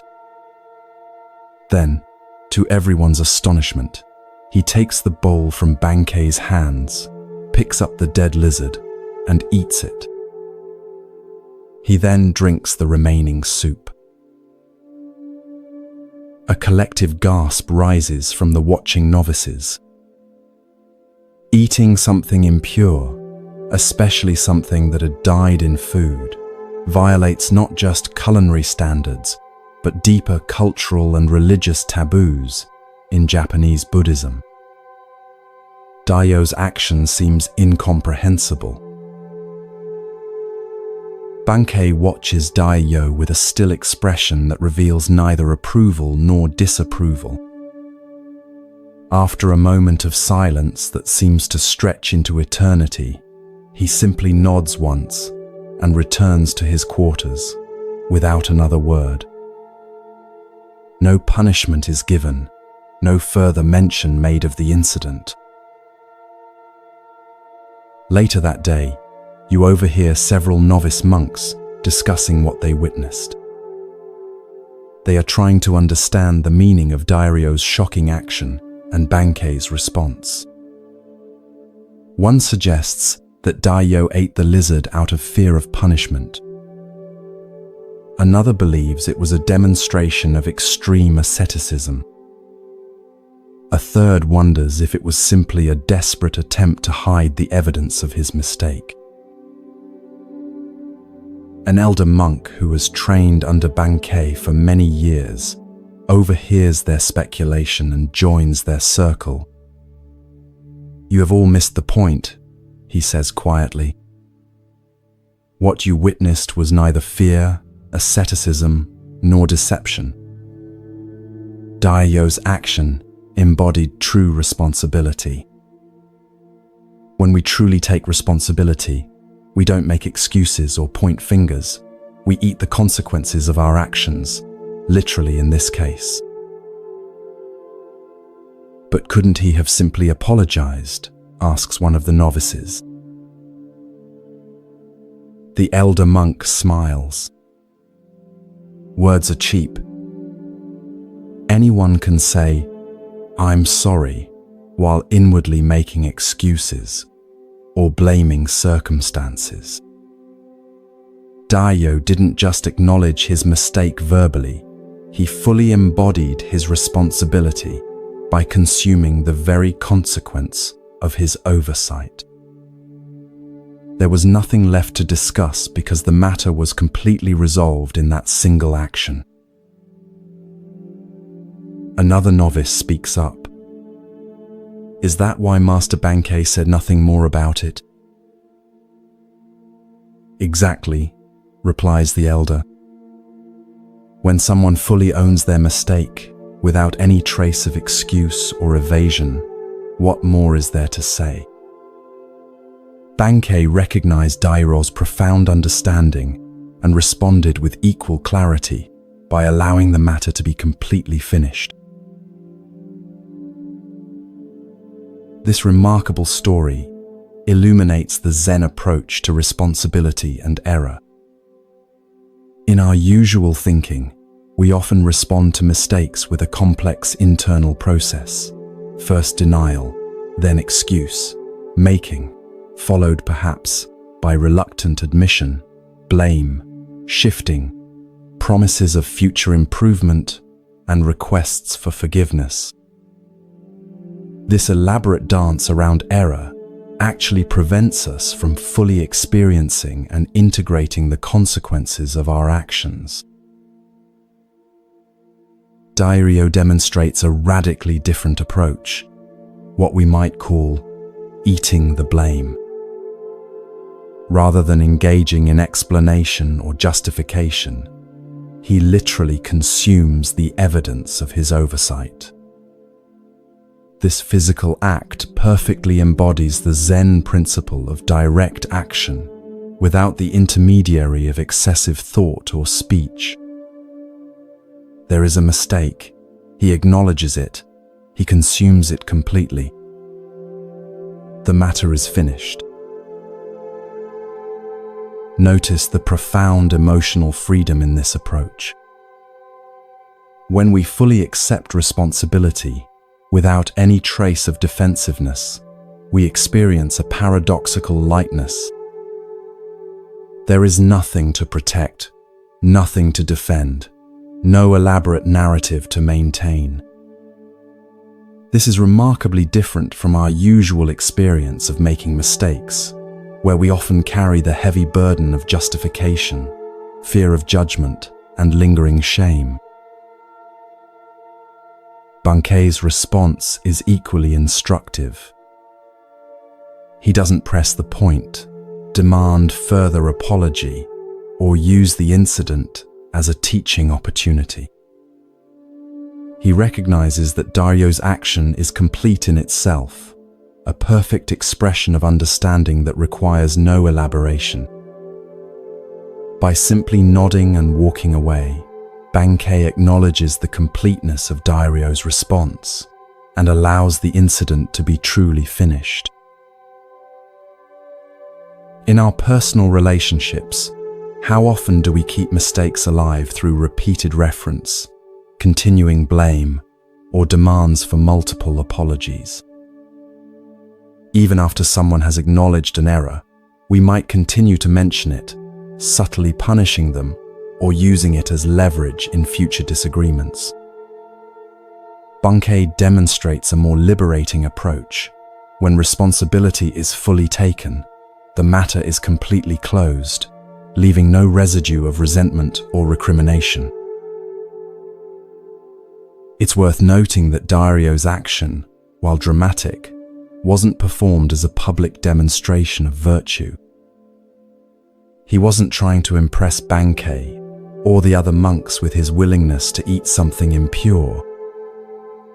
His action arose naturally from his deep understanding of responsibility. This points to another Zen principle, that true virtue isn't something we put on for others to see, but arises spontaneously from genuine realization. As you drift towards sleep, consider where in your life you might practice eating the blame. Where might you move from elaborate explanation to simple acknowledgement? From partial admissions couched in justifications to complete acceptance of responsibility? From verbal apologies to embodied action that makes things right? This practice doesn't mean taking blame for things that aren't your responsibility. That would be another form of evasion. Rather, It means fully acknowledging your part in situations without deflection or excuse. Like Dairyo with his lizard, you might find that when you fully consume your mistakes, rather than trying to explain them away, they are completely digested and transformed, leaving you lighter and freer to continue on your path. And like Bankei, you might discover that when others truly take responsibility, the most compassionate response is simply to allow the matter to be finished.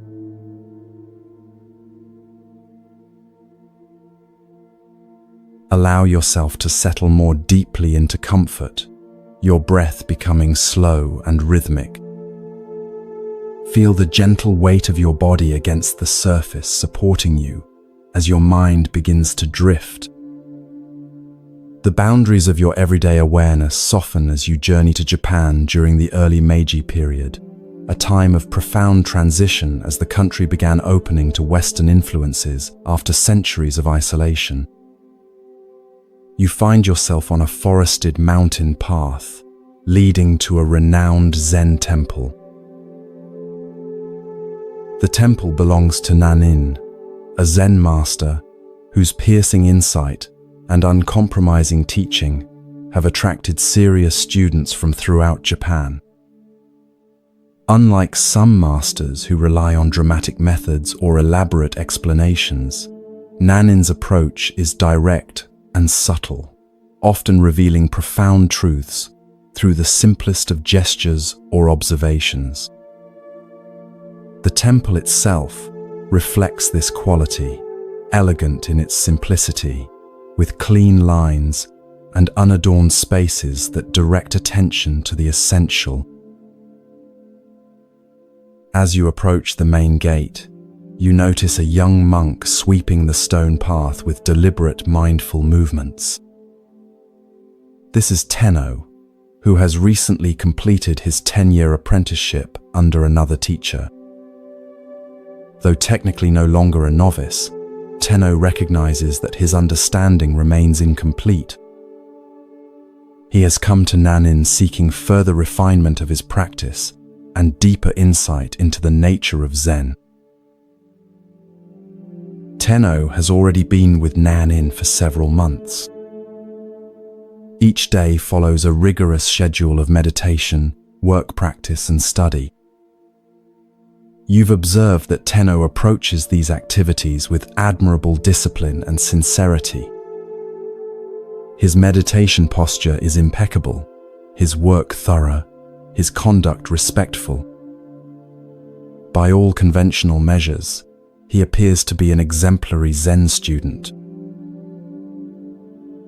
This morning, after completing his assigned tasks, Tenno approaches Nanin's quarters for Sanzen, the private interview between master and student that is at the heart of Zen training. These meetings typically focus on the student's understanding of assigned koans or direct questions about their practice. You follow at a respectful distance, curious about what will transpire between them.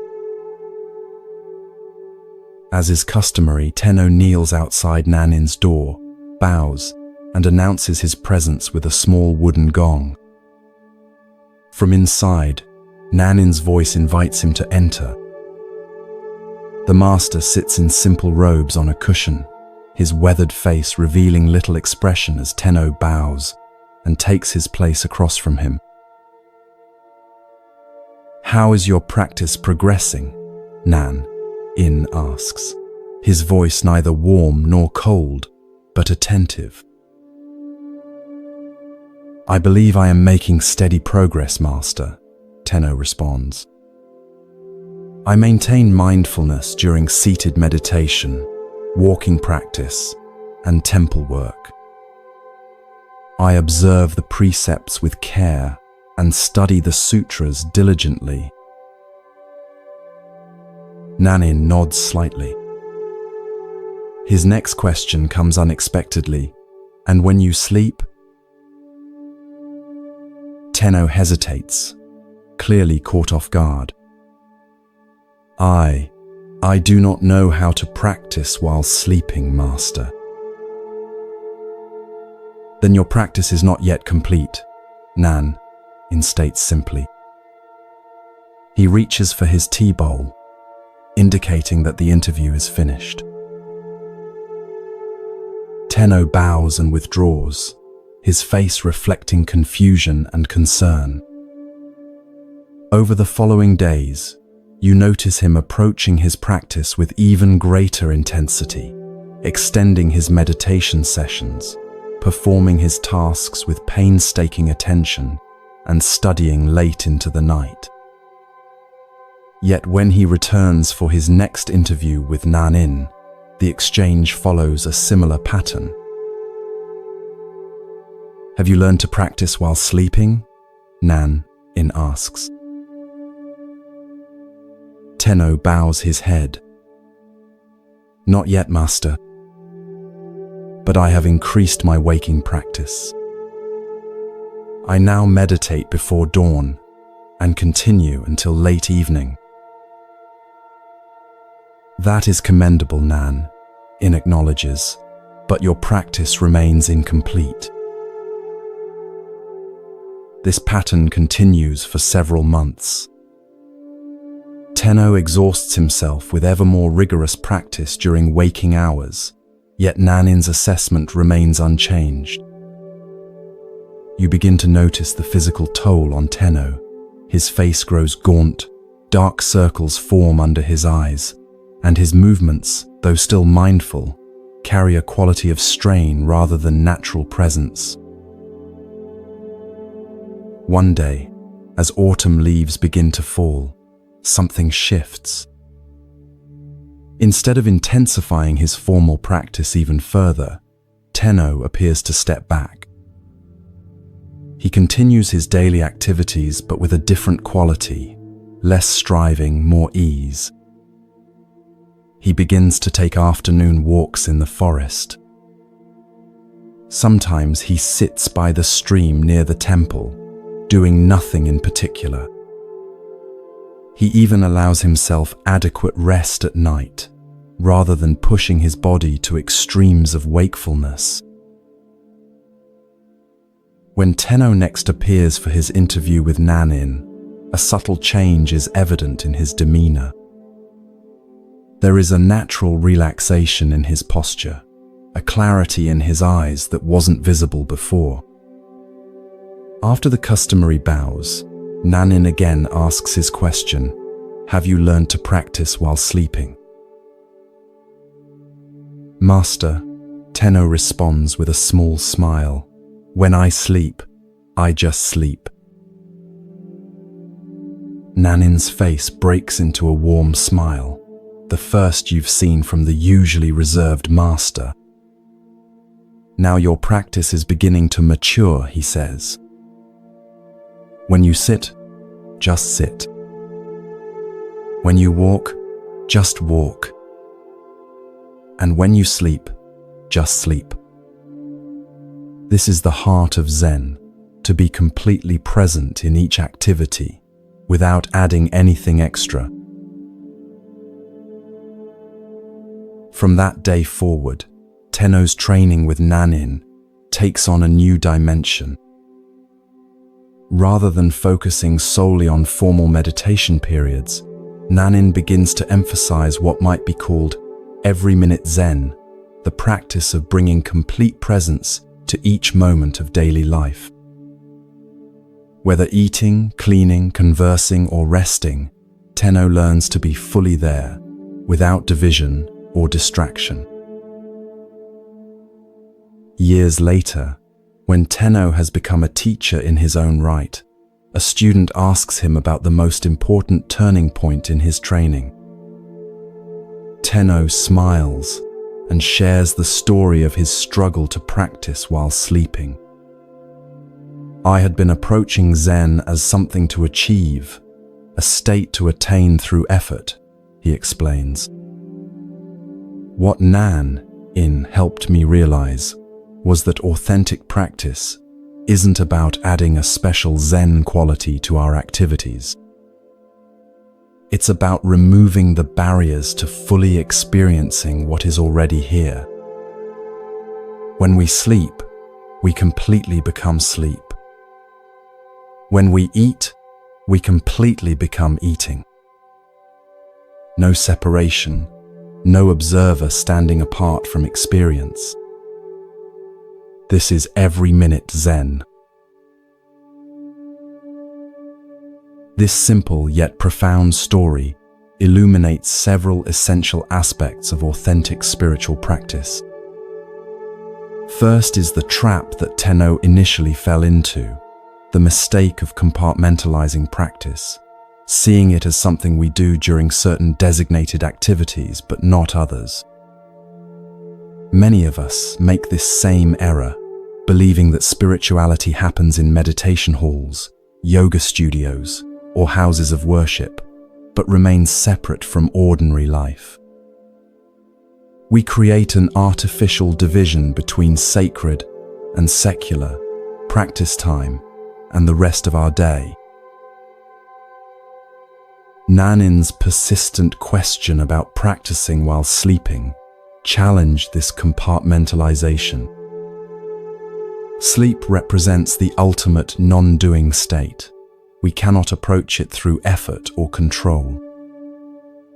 We cannot force ourselves to sleep through willpower, nor can we remain consciously vigilant while sleeping.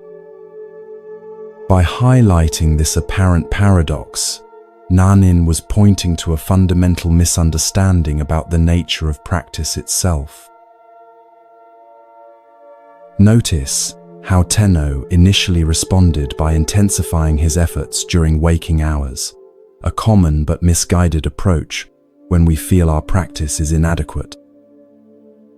We often believe that if our meditation, prayer, or other spiritual activities aren't yielding the results we seek, we simply need to do more of them or perform them more rigorously. This approach reflects a fundamental misunderstanding of spiritual practice as primarily a doing rather than a being. The breakthrough came when Tenno shifted from striving to allowing, from trying to practice sleep to simply sleeping. This represents a profound shift from practice as a special activity we perform to practice as the direct, unmediated experience of whatever is happening. When we fully inhabit each moment without adding anything extra, when we just sleep while sleeping, just eat while eating, just sit while sitting, we discover the heart of Zen. This quality of complete presence has been described by Zen master Dogen as body and mind dropping away. It's not that the body and mind disappear, but rather that the sense of a separate self managing the experience falls away. There is just the pure experience itself, undivided, unmediated, complete. This is what Nanin meant by every minute Zen, a practice not confined to special times or activities, but available in each moment of life. The paradox, which Tenno eventually discovered, is that this complete presence often emerges naturally when we stop trying so hard to practice in the conventional sense. His breakthrough came not by intensifying effort, but by allowing a natural relaxation into the reality of each moment. This doesn't mean abandoning formal practice periods, which provide important training and support, but rather understanding their true purpose, not as special spiritual times, distinct from ordinary life, but as concentrated opportunities to cultivate the awareness that can permeate every moment. As you drift towards sleep, consider your own relationship with practice. Do you, like Tenno initially, compartmentalize your spiritual life? Do you have designated practice times, that seem disconnected from the rest of your experience?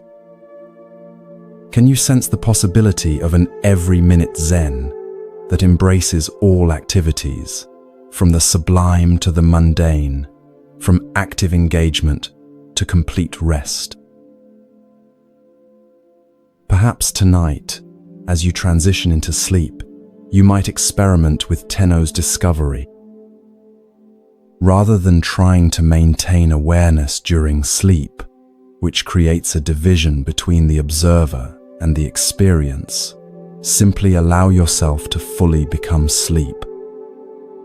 No separation, no effort, no practice, just the complete embrace of what is already naturally occurring. This is not the abandonment of practice, but its fulfillment. The discovery that when we drop all trying, even the trying to practice, what remains is the natural wakeful awareness that has been present all along. As you release into sleep, allow Nanin's wisdom to accompany you. When you sleep, just sleep.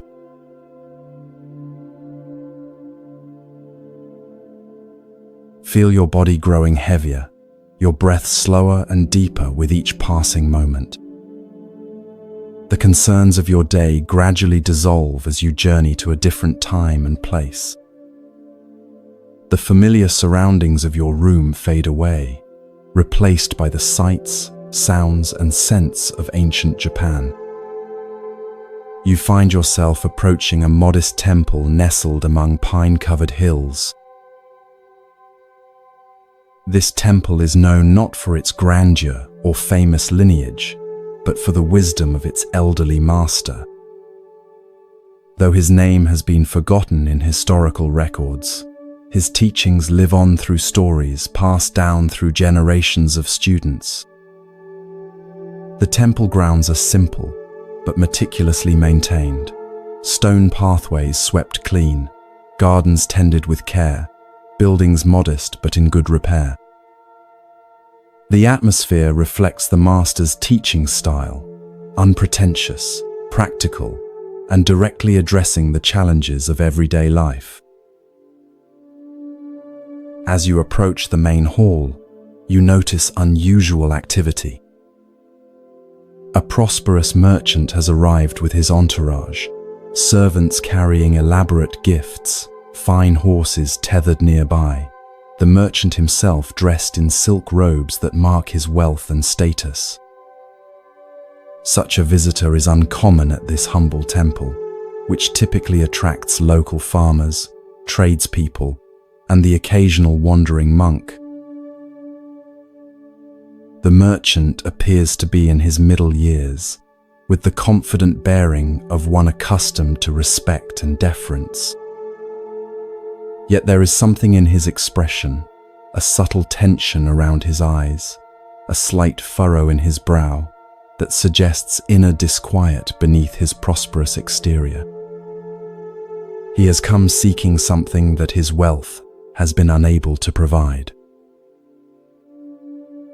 You follow at a respectful distance as the temple attendants guide the merchant to the master's quarters.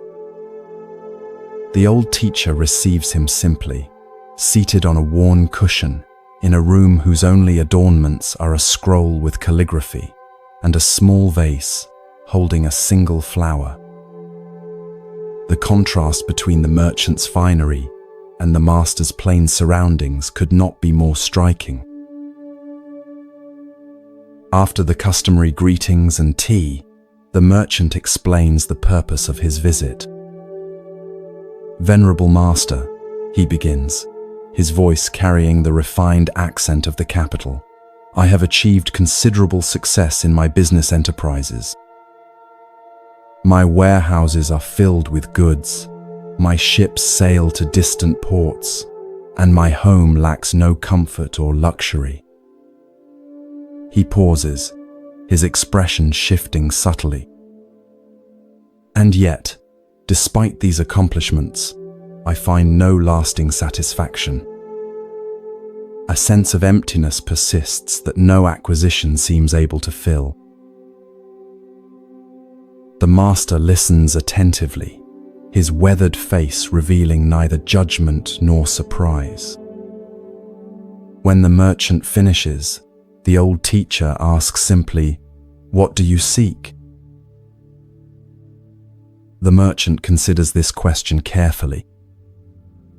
"I believe I seek peace of mind," he finally responds. "And perhaps a way to use my resources that brings genuine fulfillment rather than merely adding to my possessions." The master nods, then poses another question. "In your business dealings, what principle guides your determination of fair prices?" Caught off guard by this seemingly unrelated inquiry, the merchant nevertheless answers thoughtfully. "I consider the cost of materials, the labor involved, the rarity of the item, and what the market will bear. For unique goods, I might increase the price considerably, while common items command only a modest profit. This is the standard practice among merchants. And in your charitable giving," the master continues, "what principle determines the amount you contribute?" The merchant shifts uncomfortably. "I give according to what seems appropriate for a man of my position. For public projects that bring recognition, I might give substantial amounts. For lesser causes, smaller donations suffice." The master's expression remains unchanged, but his next question penetrates deeper. "And how do you determine the value of a human life?" The merchant looks genuinely perplexed. "I don't understand, master. How can one assign value to a life?" "Yet you do so regularly," the master responds quietly. "When you decide how much profit to extract from those who labor for you, when you determine what portion of your wealth to share with those in need, when you pass a beggar on the street and decide whether to look away or offer assistance, in all these moments you are assigning value to human lives, including your own." A long silence follows as the merchant absorbs this perspective. Finally, he asks, "How then should I determine the proportion of my wealth to share with others?" Instead of answering directly, the master stands and gestures for the merchant to follow him outside. They walk to a small pond near the temple, where lilies float on the surface and koi fish swim lazily below. The master picks up a smooth stone from the path and hands it to the merchant. "Drop this into the pond," he instructs. The merchant does so, and they both watch as the stone breaks the surface, creating concentric ripples that spread outward across the entire pond. "The exact proportion," says the master, pointing to the ripples, "is this: to the extent that your actions honor the interconnectedness of all life, you will find the peace you seek. When you truly understand that your well-being and the well-being of others cannot be separated, just as these ripples cannot be contained to one part of the pond, authentic generosity naturally emerges. It is no longer a calculation of how much to give away, but a recognition that genuine wealth lies in creating ripples of benefit that extend beyond yourself." The merchant stands quietly by the pond, watching as the ripples gradually subside and the water returns to stillness, reflecting the sky above. Something shifts in his expression, a softening around the eyes, a release of the subtle tension he carried. Without speaking, he and the master return to the temple, Before departing, the merchant arranges to leave a generous donation for the temple. But more significantly, he speaks with the master about establishing a new approach to his business, one that will ensure fair compensation for workers, reasonable prices for customers, and systematic support for those in need throughout the regions where he conducts trade. These are not haphazard charitable gestures, but a fundamental restructuring based on the principle of interconnection that the master revealed through the ripples in the pond. Years later, the merchant's business enterprises become known not just for their commercial success, but for their positive impact on entire communities. The exact proportion that the master revealed has transformed not only the merchant's approach to wealth, but his experience of life itself. The emptiness that drove him to seek the master's guidance has been replaced by a sense of purpose and connection that no amount of mere acquisition could have provided. This story illuminates profound truths about our relationship with resources, generosity, and the nature of true fulfillment.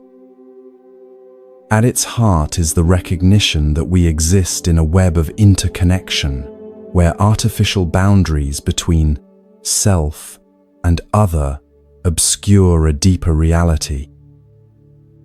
The master's demonstration with the stone and pond offers a vivid metaphor for this truth. Just as ripples cannot be contained to one section of water, but naturally extend across the entire surface, our actions inevitably affect the larger whole of which we are part. The merchant's initial approach to charity, calculating appropriate amounts based on status, recognition, or social expectations, reflects how many of us think about giving. We ask, how much should I give? What's the right percentage? What's required or expected? These questions assume a fundamental separation between giver and recipient, between my resources and others' needs. They frame generosity as a transaction rather than a recognition of interconnection. The exact proportion revealed by the master transcends these calculations. It's not a formula or percentage, but a principle. Authentic generosity flows naturally from the recognition that our well-being is inseparable from the well-being of others. When we truly understand this, giving becomes less about charity in the conventional sense, and more about honoring the reality of our interdependence. We recognize that creating conditions where others can thrive ultimately enriches our own experience as well. This principle applies not just to financial resources, but to all forms of giving, our time, attention, skills, and presence. When we offer these gifts from a recognition of our interconnection rather than from obligation or expectation of return, they carry a different quality.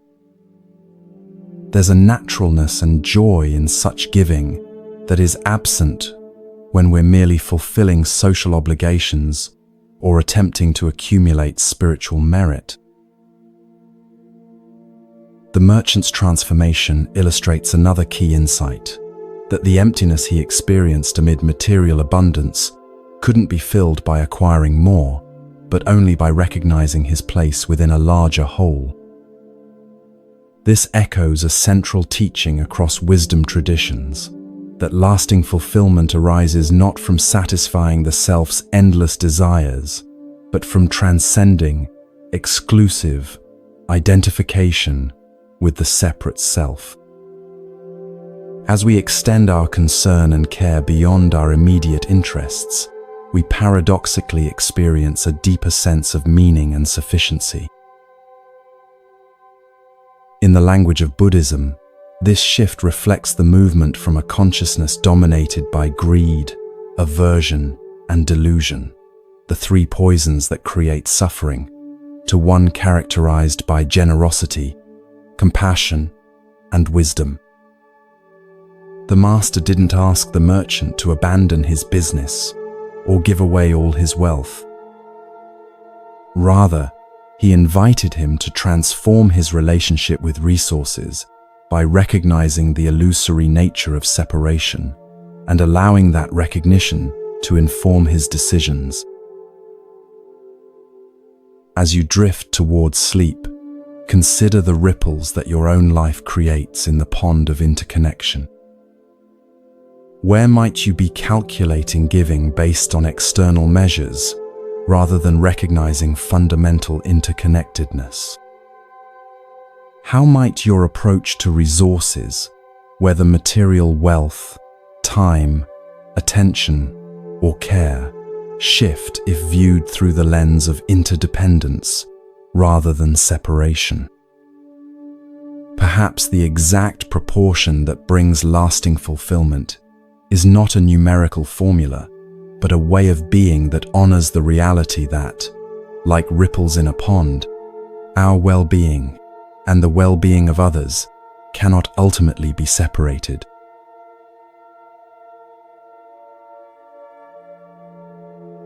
Feel yourself drifting deeper into relaxation, your body becoming comfortably heavy as your mind grows lighter.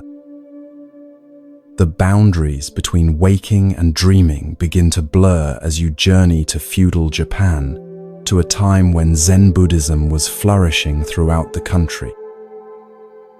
The concerns of your day gradually dissolve as you find yourself approaching a mountain temple known for its rigorous training and the profound wisdom of its master. The temple is nestled among ancient cedars that sway gently in the mountain breeze. Stone lanterns line the path leading to its entrance, and the air carries the delicate scent of incense. Unlike the grand temples of Kyoto, this one is relatively modest, its beauty lying in its harmony with the natural surroundings rather than in elaborate ornamentation. This is a place dedicated to serious practice rather than ceremonial display. As you approach the main gate, you notice an unusual visitor arriving, a scholar dressed in the fine robes of the educated elite, accompanied by several attendants carrying scrolls and writing materials. This is clearly no ordinary pilgrim seeking simple spiritual guidance. The scholar's bearing suggests someone accustomed to academic debate and intellectual mastery, rather than the humble posture typical of those who come to study Zen. You learn from overhearing the temple monks that this visitor is a renowned philosopher and scholar who has written extensively on Buddhist doctrine. His commentaries on sutras are studied throughout the country, and his reputation for intellectual brilliance is matched only by his confidence in debate. He has come to challenge the temple's master, believing that through rigorous philosophical questioning, he can either expose limitations in the Zen approach or gain new insights to incorporate into his scholarly work. The scholar is escorted to the master's modest quarters. You follow discreetly, curious about how this encounter between intellectual prowess and Zen directness will unfold. The master, an elderly monk with a weathered face and clear eyes, receives the scholar without ceremony, inviting him to sit on a simple cushion across from his own. "I have studied Buddhist texts extensively," the scholar begins, "and have engaged in debate with masters of various schools. I find Zen's claim to transmission beyond words and letters philosophically problematic. If truth cannot be expressed in language, how can it be communicated at all? And if it can be communicated without words, why have Zen masters themselves written so many commentaries? The master listens attentively, neither impressed nor dismissive. When the scholar finishes his opening challenge, the master asks simply, "Would you like some tea?" Somewhat taken aback by this seemingly irrelevant response, the scholar nevertheless agrees.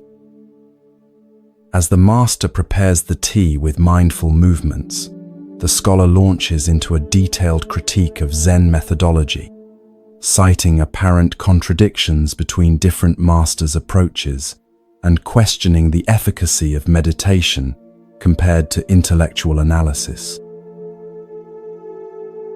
The master places a cup of tea before the scholar without comment and returns to his seat. Undeterred, the scholar continues his philosophical questioning, touching on the nature of Buddha nature, the problem of dualistic thinking, and the paradoxes inherent in seeking enlightenment through practice. His arguments are well constructed and draw upon an impressive range of textual sources.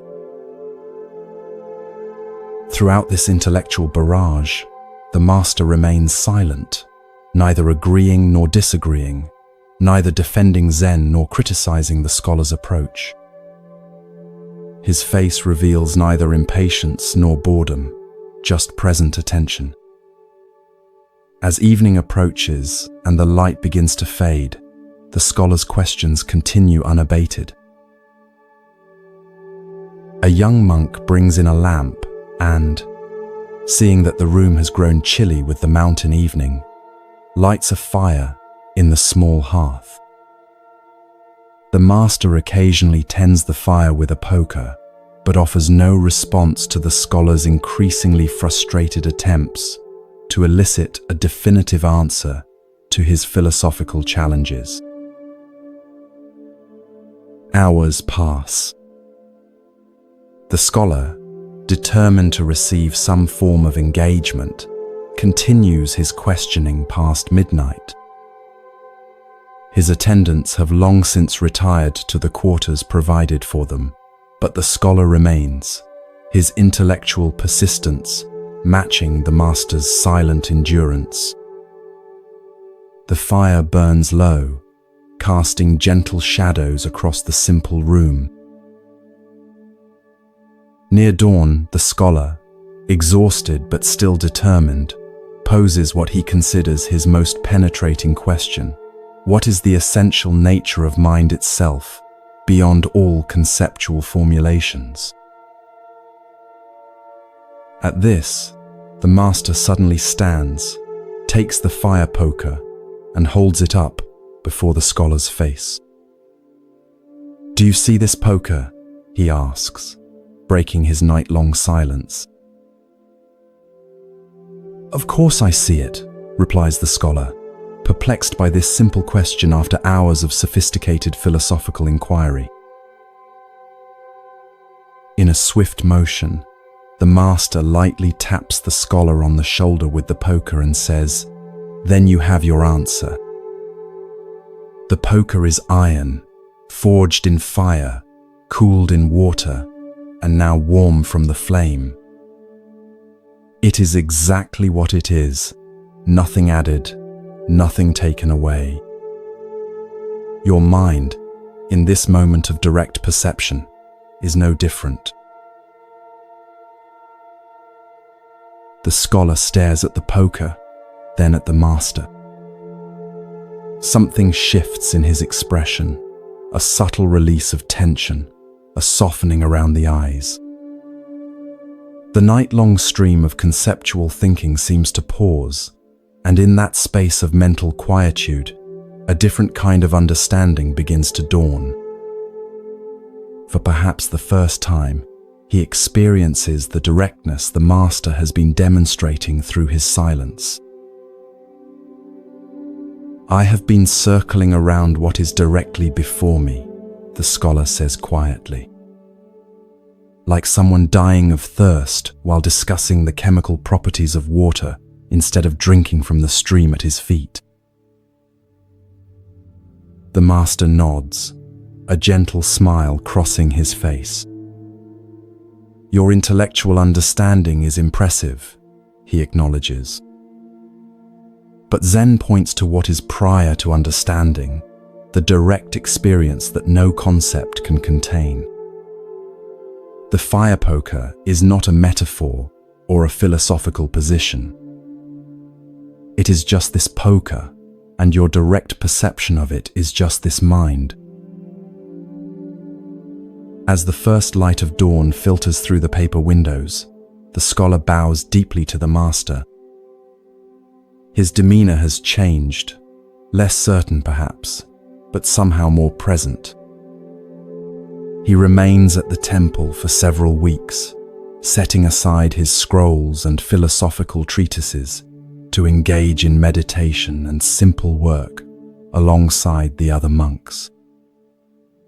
When he eventually returns to his academic life, his writings reflect a new dimension, still intellectually rigorous, but now informed by an appreciation for the direct experience that lies beyond conceptual understanding. This story illuminates a fundamental aspect of Zen practice, the limitation of intellectual understanding and the power of direct experience. The scholar approaches Zen as he would any other philosophical system, assuming that its truths can be grasped through analysis, comparison, and logical deduction. His questions, while sophisticated, all operate within the realm of conceptual thinking, the realm of maps rather than territory. The master's prolonged silence is not merely a teaching technique or a refusal to engage. It is itself a demonstration of what Zen points toward, the direct presence that precedes and transcends conceptual elaboration. By neither defending Zen philosophically nor dismissing the scholar's questions, the master creates a space where something beyond intellectual exchange can potentially emerge. The fire poker becomes the perfect instrument for this teaching, an ordinary object with no special spiritual significance, yet in that moment of direct perception, revealing the nature of mind itself. When the master asks, "Do you see this poker?" he is pointing to the immediacy of perception that occurs before thought categorizes, analyzes, or evaluates. This direct seeing is what Zen means by original mind or Buddha nature, not some mystical state or philosophical concept, but the simple, ordinary awareness that is always present, yet often overlooked as we become entangled in our thoughts about reality rather than reality itself. Notice the critical role of persistence in this story. Had the scholar given up after a few hours of the master's silence, the breakthrough might never have occurred. It was precisely his exhaustion, the wearing down of his habitual intellectual approach, that created the conditions for a different kind of understanding to emerge. Sometimes, our most cherished mental habits must be exhausted before we can experience the simplicity that lies beyond them. This parallels the experience of many who practice meditation. Often, we begin with concepts about what meditation should accomplish or what enlightenment might feel like. We analyze our experiences, evaluate our progress, and compare our practice to our expectations. Only when this conceptual approach is thoroughly exhausted, often after many hours on the cushion, does the mind naturally settle into direct presence, neither grasping at experiences nor rejecting them, simply being with what is. The scholar's realization that he has been circling around what is directly before me reflects a universal human tendency. We often become so engrossed in our thoughts about reality that we miss the direct experience of it. We analyze relationships instead of being fully present with others, theorize about happiness rather than noticing moments of contentment when they arise, accumulate spiritual concepts instead of living from the awareness that all such concepts attempt to describe. The master's acknowledgement of the scholar's intellectual abilities is significant. Zen doesn't reject intellectual understanding, it simply recognizes its limitations. Concepts and analyses have their place. They help us organize experience, communicate with others, and solve practical problems. But they are tools rather than the truth itself, maps rather than the territory they represent. When we mistake the map for the territory, when we confuse our concepts about reality with reality itself, we remain trapped in what Zen calls the ghost cave of conceptual thinking. As you drift towards sleep, consider where in your own life you might be circling around what is directly before you. Perhaps you've read many books about mindfulness without experiencing the simple presence of this moment. Maybe you've analyzed a relationship extensively without being fully present with the actual person. Or perhaps you've accumulated spiritual concepts while overlooking the awareness in which all concepts appear. The fire poker is always right here, in the sound of your breath, the feeling of your body against the bed, the simple awareness that witnesses all experience. No special state is required to access this directness. It's available in every ordinary moment, requiring only that we pause our endless thinking about experience long enough to experience directly. As the Zen saying goes, don't mistake the finger pointing at the moon for the moon itself. All spiritual teachings, including this story, are merely fingers pointing toward the direct experience that is always available, always present, waiting to be recognized beneath the stream of our thoughts about it.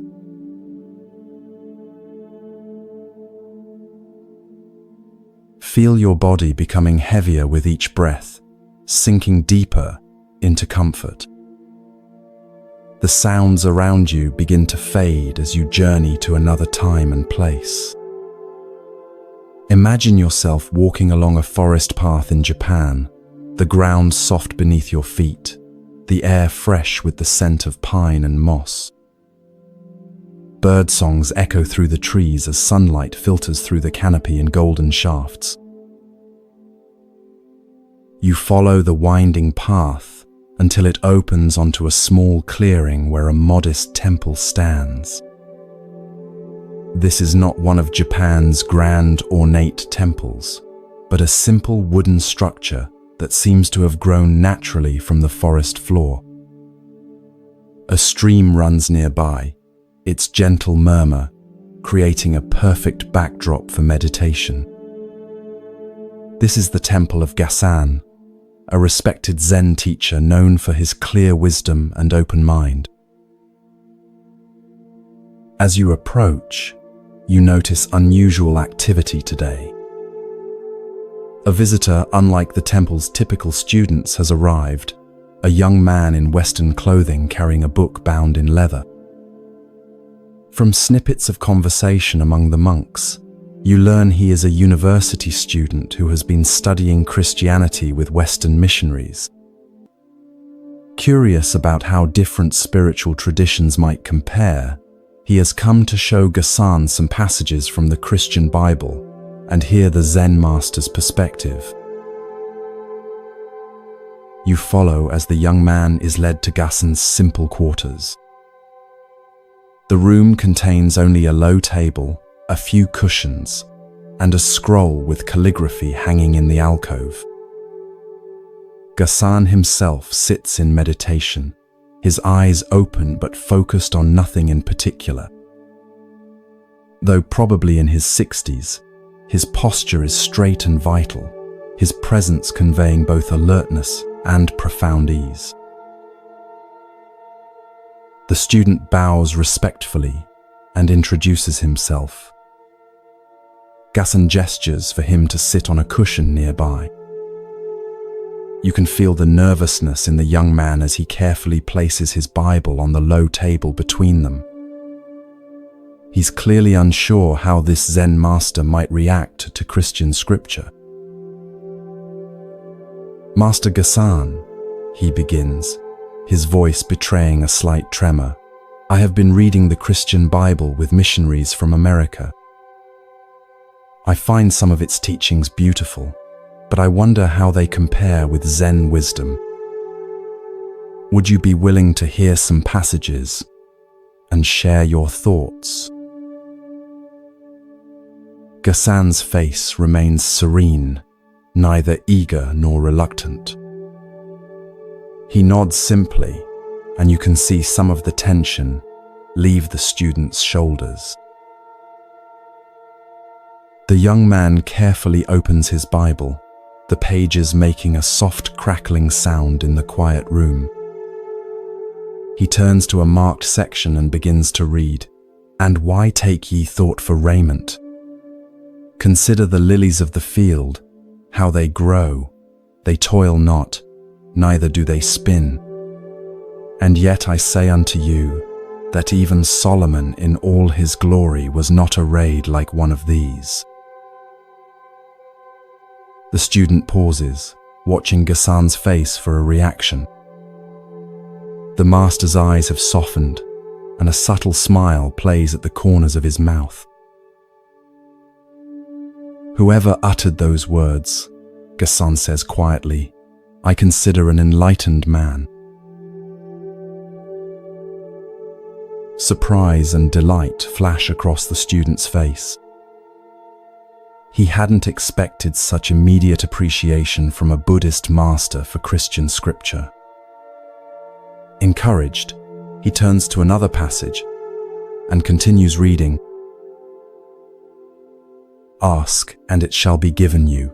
Seek, and ye shall find. Knock, and it shall be opened unto you. For everyone that asketh receiveth, and he that seeketh findeth, and to him that knocketh it shall be opened." The late afternoon sun casts long shadows across the room as Gassan listens intently. When the student finishes, the master nods thoughtfully. You can feel the student holding his breath, waiting for the response. "That is excellent," Gassan says, his voice warm with genuine appreciation. "Whoever said that is not far from Buddhahood." The look of joy on the student's face is unmistakable. You can almost see his conception of spiritual boundaries dissolving before your eyes. What he had perhaps imagined as competing religious systems now appears in a new light, as different expressions of the same fundamental truths. As twilight approaches, student and master continue their conversation, the atmosphere growing increasingly warm and open. You notice how Gassan neither adopts Christian terminology nor attempts to convert the passages into Buddhist concepts. He simply recognizes truth when he encounters it, regardless of its source or packaging. Later, as the student prepares to leave, he asks one final question. "Master Gassan, do you find that the essential teachings of Christianity and Buddhism are the same?" Gassan looks at him with clear eyes that seem to see far beyond the surface of things. "Truth is truth," he replies simply. When we recognize the lilies of the field in their suchness, when we understand the nature of seeking and finding, these insights transcend any single tradition. The packaging may differ, but when genuine wisdom speaks, those with open hearts recognize it, whether it comes from the Buddha, Jesus, or the wind in the pine trees.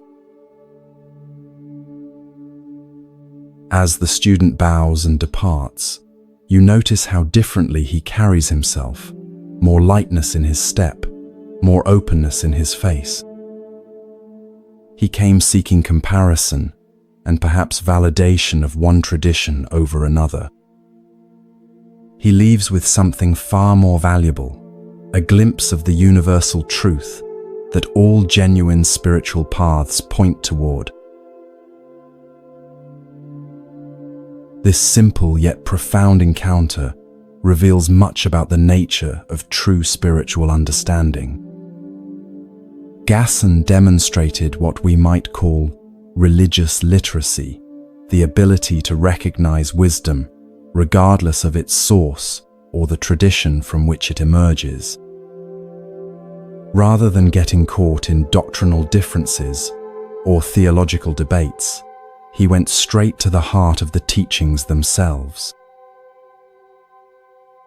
The passages the student read contain insights that align perfectly with Zen understanding.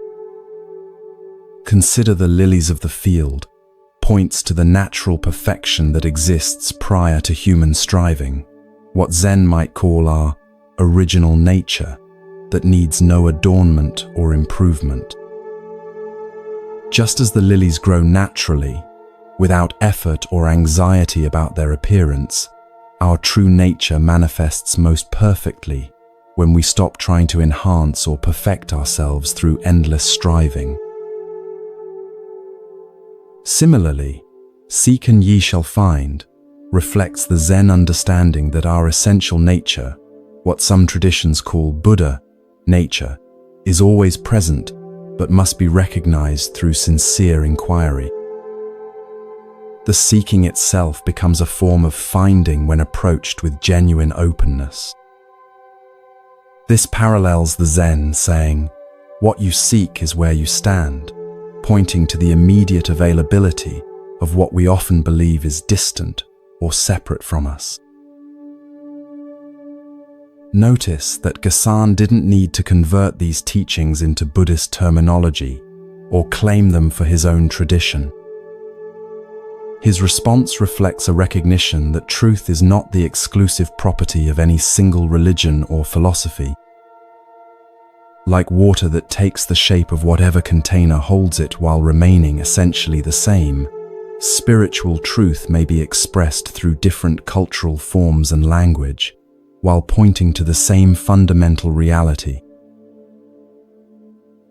This open, non-dogmatic approach stands in stark contrast to religious exclusivism, the belief that one's own tradition has a monopoly on truth, while others are mistaken or incomplete. Gassan demonstrates a more inclusive understanding that sees different spiritual traditions not as competitors, but as diverse expressions of human wisdom responding to the same fundamental questions. What is our true nature? How should we live? What constitutes a life of meaning and freedom from suffering? As you rest tonight, consider where in your own thinking you might be creating unnecessary boundaries between wisdom, traditions, or sources of insight. Perhaps you've dismissed certain teachings because they come from a tradition different from your own. Maybe you've been caught in comparing spiritual paths rather than recognizing the universal truths they all point toward in their own ways. Gassan's approach invites us to become wisdom collectors rather than belief defenders, to recognize truth wherever we encounter it, whether in ancient texts, modern science, artistic expression, or our own direct experience. This doesn't mean that all spiritual teachings are identical or equally valuable in all contexts, but it suggests that genuine wisdom has a universal quality that resonates beyond the boundaries of any single tradition. As your awareness drifts towards sleep, imagine yourself sitting in Gassen's simple room, sunlight filtering through paper windows, the sound of the stream mixing with birdsong outside. Feel the openness that comes when we stop deciding in advance where truth can and cannot be found. Like Gassan, we might discover that wisdom speaks in many languages, and that an open heart recognizes its voice, regardless of the words it uses. This recognition doesn't diminish our own tradition, but enriches it, connecting us to the larger human quest for understanding that transcends all boundaries of time, culture, and belief.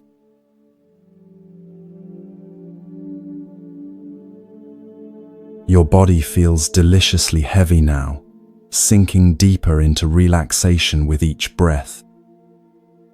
Behind your closed eyelids, the darkness transforms into a misty mountain landscape in ancient China. You can feel the cool, damp air against your skin and hear the distant call of birds echoing through forested valleys.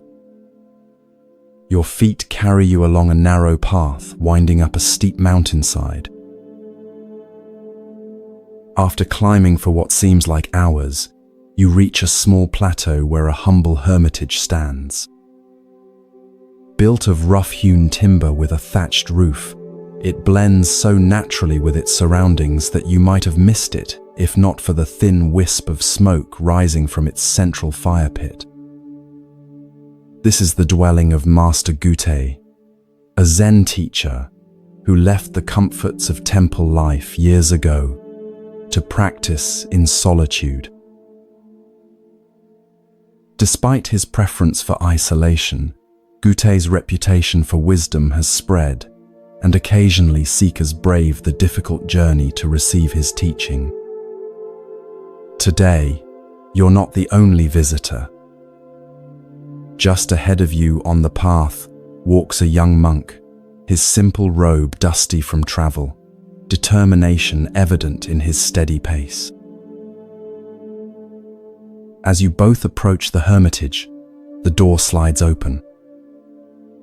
Master Gute appears, a wiry man of middle years, with weathered skin and clear, penetrating eyes. His appearance is unremarkable. Nothing about his physical presence suggests spiritual accomplishment or special status. Yet something in his quality of attention, in the way he fully occupies this moment, creates an atmosphere of extraordinary presence. The young monk bows deeply. "Master Gute," he says, his voice reflecting both respect and eagerness, "I have traveled far to ask you about the essential nature of Zen. What is the fundamental teaching? What is the truth that the Buddha realized under the Bodhi tree?" You watch carefully, expecting Gute to respond with a profound statement, perhaps a quote from the sutras or a paradoxical Zen saying. Instead, something unexpected happens. Gute slowly raises his right hand, extends his index finger, and points upward, saying nothing at all. His face remains impassive, yet somehow radiates complete conviction. The young monk appears confused. He waits for further explanation, but none comes. Gute simply stands there, finger raised, in eloquent silence. After several moments, the monk bows again and backs away, clearly unsure what to make of this strange response. You follow the young monk as he makes his way to a small meditation hut nearby, provided for visitors who wish to stay and practice. For several days, he sits in meditation, occasionally walking in the surrounding forest. You can almost see the wheels turning in his mind as he attempts to decipher the meaning of Gute's finger. Is it pointing to the sky? To the oneness of all things? Is it a symbol to be understood, or is the gesture itself the teaching? The monk approaches Gute several more times, asking follow-up questions, seeking clarification. Each time, regardless of what is asked, Gute responds only by raising his index finger. Nothing more.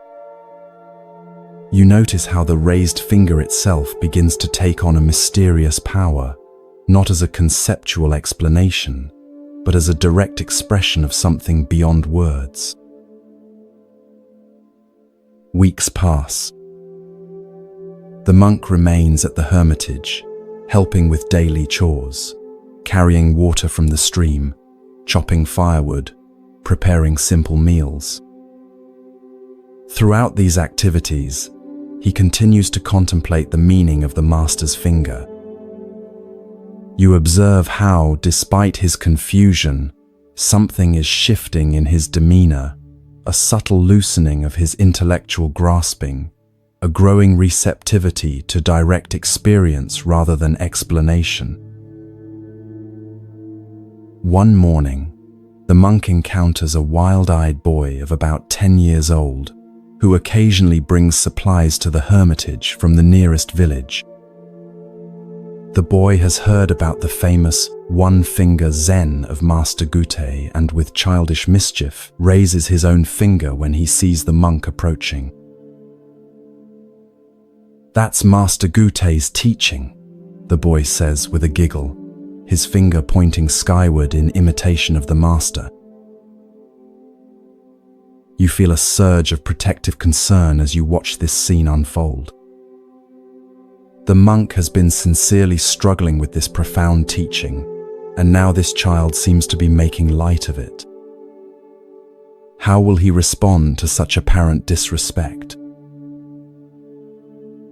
To your surprise, the monk does something unexpected.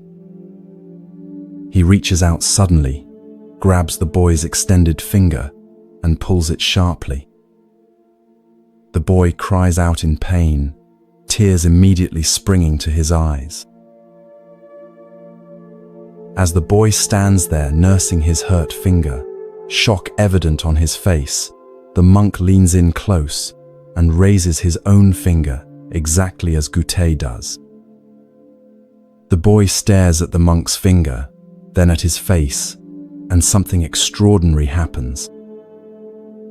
His expression transforms from pain to sudden understanding. Without a word being exchanged, something has been transmitted between them. The boy bows awkwardly, then scampers away down the mountain path, forever changed by the encounter. That evening, as twilight casts long shadows across the plateau, you see the monk approach Gute's hermitage one final time. His demeanor is different now, more settled, more present. When Gute slides open the door, the monk bows and then, with perfect timing, raises his own index finger in silent response. Gute studies him carefully, looking deep into his eyes as if searching for something beyond the mere imitation of the gesture. Whatever he sees there must satisfy him, for his weathered face breaks into a rare smile. Master and student stand facing each other, each with one finger raised, a perfect mirror image.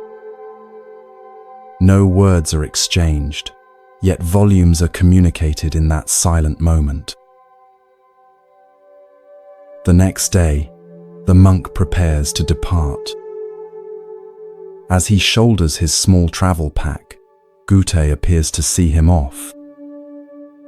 With a twinkle in his eye, the master raises his finger one last time. The monk bows deeply, turns, and begins his descent down the mountain path. You notice he doesn't look back, yet somehow carries Gutei's presence with him, not as a memory or concept, but as a living reality that has become part of his own being. Years later, the monk himself becomes a respected teacher. When students come asking about the essential nature of Zen, he simply raises his index finger, carrying forward Gutei's direct transmission.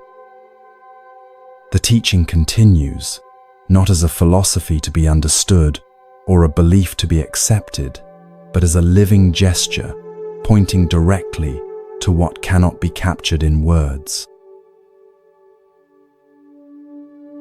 This story illuminates the heart of Zen's approach to spiritual transmission, the direct pointing to truth beyond conceptual understanding. Gutei's raised finger is not a symbol to be decoded or a metaphor to be interpreted. It is itself the direct expression of what Zen calls suchness, the immediate, unfiltered reality prior to our mental categories and explanations. Notice how the young monk initially approached Gutei with questions that assumed truth could be packaged in concepts. What is the fundamental teaching? What is the truth that the Buddha realized? These questions reflect our common assumption that spiritual understanding is primarily about acquiring the right ideas or beliefs. Gutei's finger cuts through this assumption, offering not an explanation, but a direct pointing to reality itself. The monk's journey from confusion to understanding parallels the path many of us walk in spiritual practice. At first, we try to grasp teachings intellectually to fit them into our existing frameworks of understanding. We want explanations, systems, practices that promise specific results. Like the monk puzzling over the meaning of Gutei's finger, we search for the correct interpretation that will satisfy our intellect. True understanding often arrives unexpectedly, not through accumulating more concepts, but through direct experience that bypasses conceptual thinking altogether. For the monk, this breakthrough came through his interaction with the boy, an encounter that moved him from intellectual contemplation to spontaneous, embodied action. In that moment, the finger ceased to be something to understand and became something to live. The physical sensation of your own finger is available right now as you rest. Can you feel the pulse of blood moving through it? The subtle warmth? The way it connects to your hand, your arm, your entire body? This direct, non-conceptual awareness is what Gutei was pointing to, not with explanations, but with the finger itself. In Zen, this direct transmission from teacher to student, outside the sutras, beyond words and letters, is considered the essence of the tradition. The story of Gutei's finger exemplifies what Zen calls mind-to-mind transmission, not the passing of concepts from one intellect to another, but the direct recognition of our shared Buddha, nature, the awareness that precedes all thinking. This approach can seem frustratingly opaque to modern seekers accustomed to detailed explanations and step-by-step instructions. Yet it addresses a profound truth about spiritual awakening, that our deepest nature cannot be reached through concepts alone, just as no description of water, however detailed, can quench your thirst. Only direct experience satisfies. As you drift towards sleep, Imagine yourself on that misty mountain plateau with Gute. Feel the cool air on your skin. Hear the distant call of birds. When he raises his finger, look not at what it might symbolize or represent, but at the direct reality of this moment, the sensations in your body, the rhythm of your breath, the spacious awareness in which all experience arises. Like the monk who eventually understood, you too might discover that the deepest truths are not grasped through thinking, but realized through direct presence with what is, just as it is. Gute's finger continues to point the way, even now, even here.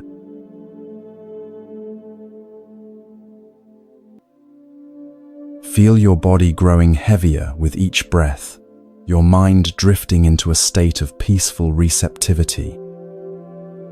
The familiar surroundings of your room gently fade as you journey to a different time and place.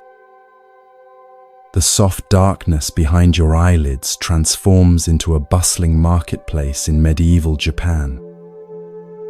The air fills with the mingled scents of fresh vegetables, fish, incense, and wood smoke. You find yourself standing at the edge of the market square, where vendors call out their wares and shoppers haggle over prices. Children dart between stalls, and merchants carefully count coins. It's a scene of ordinary commerce, until your attention is drawn to an extraordinary figure making his way through the crowd.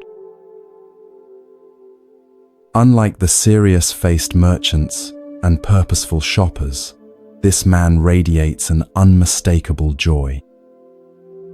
He's a portly monk with a shaved head, dressed in simple robes that have seen better days. A large cloth sack is slung over his shoulder, and his face bears the broadest, most genuine smile you've ever seen. Children flock to him, and even the harried adults seem to brighten as he passes. Who is that? You ask a nearby vegetable seller who's watching the monk with evident affection. That's Hote, she replies, smiling herself now. Some call him the Happy Chinaman, though no one knows if he really came from China. He's been wandering these parts for as long as anyone can remember. You follow Hote as he makes his way through the marketplace. Unlike other monks who solemnly request alms, Hote seems to be giving rather than receiving. From his large sack, he produces small treats for the children, sweet rice cakes, tiny carved wooden animals, colorful pebbles that catch the light. Each gift is presented with a delighted laugh, as if the giving brings him more joy than the receiving could possibly bring the children. The adults, too, receive his gifts, though theirs are often less tangible. For a frazzled mother with a crying infant, he produces a moment of unexpected peace by making silly faces that transform the baby's wails into giggles. For a merchant whose vegetables are beginning to wilt in the afternoon sun, he creates a makeshift shade from his own wide-brimmed hat. For an elderly man struggling with a heavy load, he offers not just help, but companionship, telling a story that transforms the labor into a shared pleasure. You notice something curious about Hote's famous sack. Though he continually takes things out of it, toys, treats, practical tools, it never seems to empty. And though people frequently give him small offerings of food or simple items, which he accepts with genuine gratitude, the sack never appears to get fuller. It's as if the contents maintain a perfect balance, neither depleting nor accumulating. As evening approaches and the market begins to close, Hote finds a spot beneath a large tree at the edge of the square. He settles his substantial form on the ground with surprising grace, places his sack beside him, and closes his eyes, still smiling. Several children linger nearby, clearly reluctant to leave his presence. One bold little girl approaches and tugs at his sleeve. "Hote-san," she asks, "why are you always so happy?" Hote opens his eyes and regards her with such warmth that you can almost feel it from where you stand. "Because there is nothing to be unhappy about," he replies, his voice rich and resonant. The girl frowns, clearly unconvinced. "But sometimes sad things happen," she persists. "Sometimes people are mean, or things break, or it rains when you want to play outside." Hote nods thoughtfully. "Yes, all these things happen," he agrees. "But being unhappy about them is like carrying 2 sacks instead of 1. He pats the cloth bag beside him. "This sack I carry holds everything I need for today, no more, no less. If I carried another sack filled with worries about yesterday and fears about tomorrow, I would be too burdened to play with you or enjoy this beautiful evening." The girl considers this, her small face serious. "But how do you put down that second sack?" she asks. Hote's laugh rings out, full of genuine delight at her wisdom. "That's the best question," he exclaims. "You put it down by noticing when you're carrying it. Right now, for instance, are you carrying that heavy second sack, or are you simply here with me under this tree?" The girl's face clears, and she giggles. "I'm here with you." "Exactly," says Hote, his smile somehow growing even wider. "And that's all there ever is, just this moment, this place, this encounter. When we're fully here, the second sack disappears all by itself."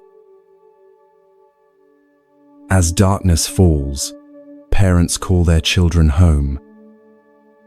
The girl gives Hote a quick, impulsive hug before skipping away. You watch as Hote settles himself for the night, using his sack as a pillow, seemingly as content to sleep under the stars as anyone might be in the finest palace. The next morning, you follow Hote as he continues his wandering. He has no particular destination, no schedule to keep, no goals to achieve. Yet his days are full of purpose, bringing joy to everyone he meets, easing suffering where he finds it, sharing the simple happiness that radiates from his being. One afternoon, you see a group of serious-looking Zen monks encounter Hote on the road. Their austere appearance and disciplined manner form a striking contrast to Hote's disheveled, joyful presence. One of the monks, seemingly bothered by Hote's unorthodox appearance and behavior, approaches him with a challenging question. "You call yourself a monk," the stern monk says, "yet you follow none of the traditional practices. You don't live in a monastery. You don't perform proper rituals. You laugh and play instead of maintaining dignified silence. What is the meaning of Zen to you?" Hote says nothing. Instead, he simply puts down his sack. He stands there, empty-handed, his smile as natural as the sun in the sky, his presence radiating a wordless contentment that needs no explanation or defense. The questioning monk's expression shifts, first confusion, then a dawning recognition. Something in Hotei's simple gesture and unshakable presence has communicated more than 1,000 sutras could convey. The monk bows deeply, a new humility evident in his posture. When he straightens, his own face has softened, a small smile beginning to form. "Thank you for the teaching," he says quietly. Hotei picks up his sack again, gives the monk a friendly pat on the shoulder, and continues on his way, spreading joy with each step, as naturally as a flower spreads its fragrance. In later years, Hotei becomes so beloved that his image is often portrayed in paintings, sculptures, and household shrines. He is remembered not as a formal teacher expounding complex philosophy, but as a living embodiment of one of Zen's most profound truths, that enlightenment is not a distant goal achieved through arduous practice, but the natural state of a mind free from unnecessary burdens, fully present to the wonder of ordinary life. This delightful story of the happy Chinaman offers a refreshing perspective on spiritual practice, one that emphasizes joy, simplicity, and direct participation in life rather than solemn discipline or intellectual understanding. Hotei represents a tradition sometimes called crazy wisdom, teachers whose unconventional behavior and apparent disregard for formal rules actually embody the deepest spiritual truths. Notice how Hotei's teaching comes not through sermons or explanations, but through his very being. His joy isn't something he achieves through effort or maintains through positive thinking techniques. It flows naturally from his complete presence in each moment, his freedom from the second sack of regrets about the past and worries about the future. Hotei's famous sack represents a profound teaching about appropriate relationship to possessions and circumstances. He carries what he needs for the day, no more, no less. Unlike those of us who accumulate far beyond our needs, or, conversely, deny ourselves basic comforts in the name of spiritual practice, Hotei demonstrates the middle way that Buddhism has always advocated, neither indulgence nor deprivation, but just what's needed for the journey. The sack's mysterious property, never emptying despite Hotei's constant giving, never filling despite what he receives, points to a spiritual principle that many traditions recognize, that generosity creates abundance rather than scarcity. When we give from a place of joy rather than obligation, when we receive with genuine gratitude rather than entitlement, we participate in a natural flow that defies our usual economic logic of gain and loss. Hotei's response to the little girl reveals his teaching method, simple, direct, and tailored to the listener's capacity for understanding. Rather than offering abstract philosophy, he uses the concrete metaphor of the second sack, making a profound spiritual truth accessible even to a child. And his delight in her question shows how he honors the wisdom that can come from any source, including the very young. The encounter with the formal monks highlights the contrast between institutional religion, with its emphasis on proper form and tradition, and direct spiritual experience that might manifest in unexpected ways.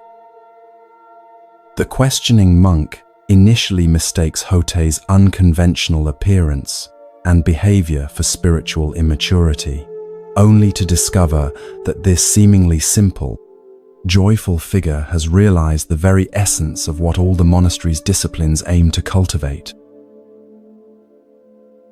As you drift towards sleep, consider your own second sack, the unnecessary burdens of regret, worry, self-consciousness, or excessive planning that you might be carrying. Can you feel the weight of these mental constructions? Can you sense how they pull you away from the simple joy of being fully present in this moment? Hotei's teaching offers a direct invitation: put down the second sack. Not through elaborate techniques or strenuous effort, but simply by noticing when you're carrying it and choosing to be fully here instead. In this moment of preparing for sleep, can you feel the natural contentment that arises when the mind stops its restless wandering and settles into simple presence? This is Hotei's gift, the recognition that joy is not something to be pursued or achieved, but our natural state when we remove the obstacles to experiencing it. Like the happy Chinaman himself, you might discover that the happiness you seek is not in some distant future or special circumstance, but right here, available whenever you fully arrive in the present moment.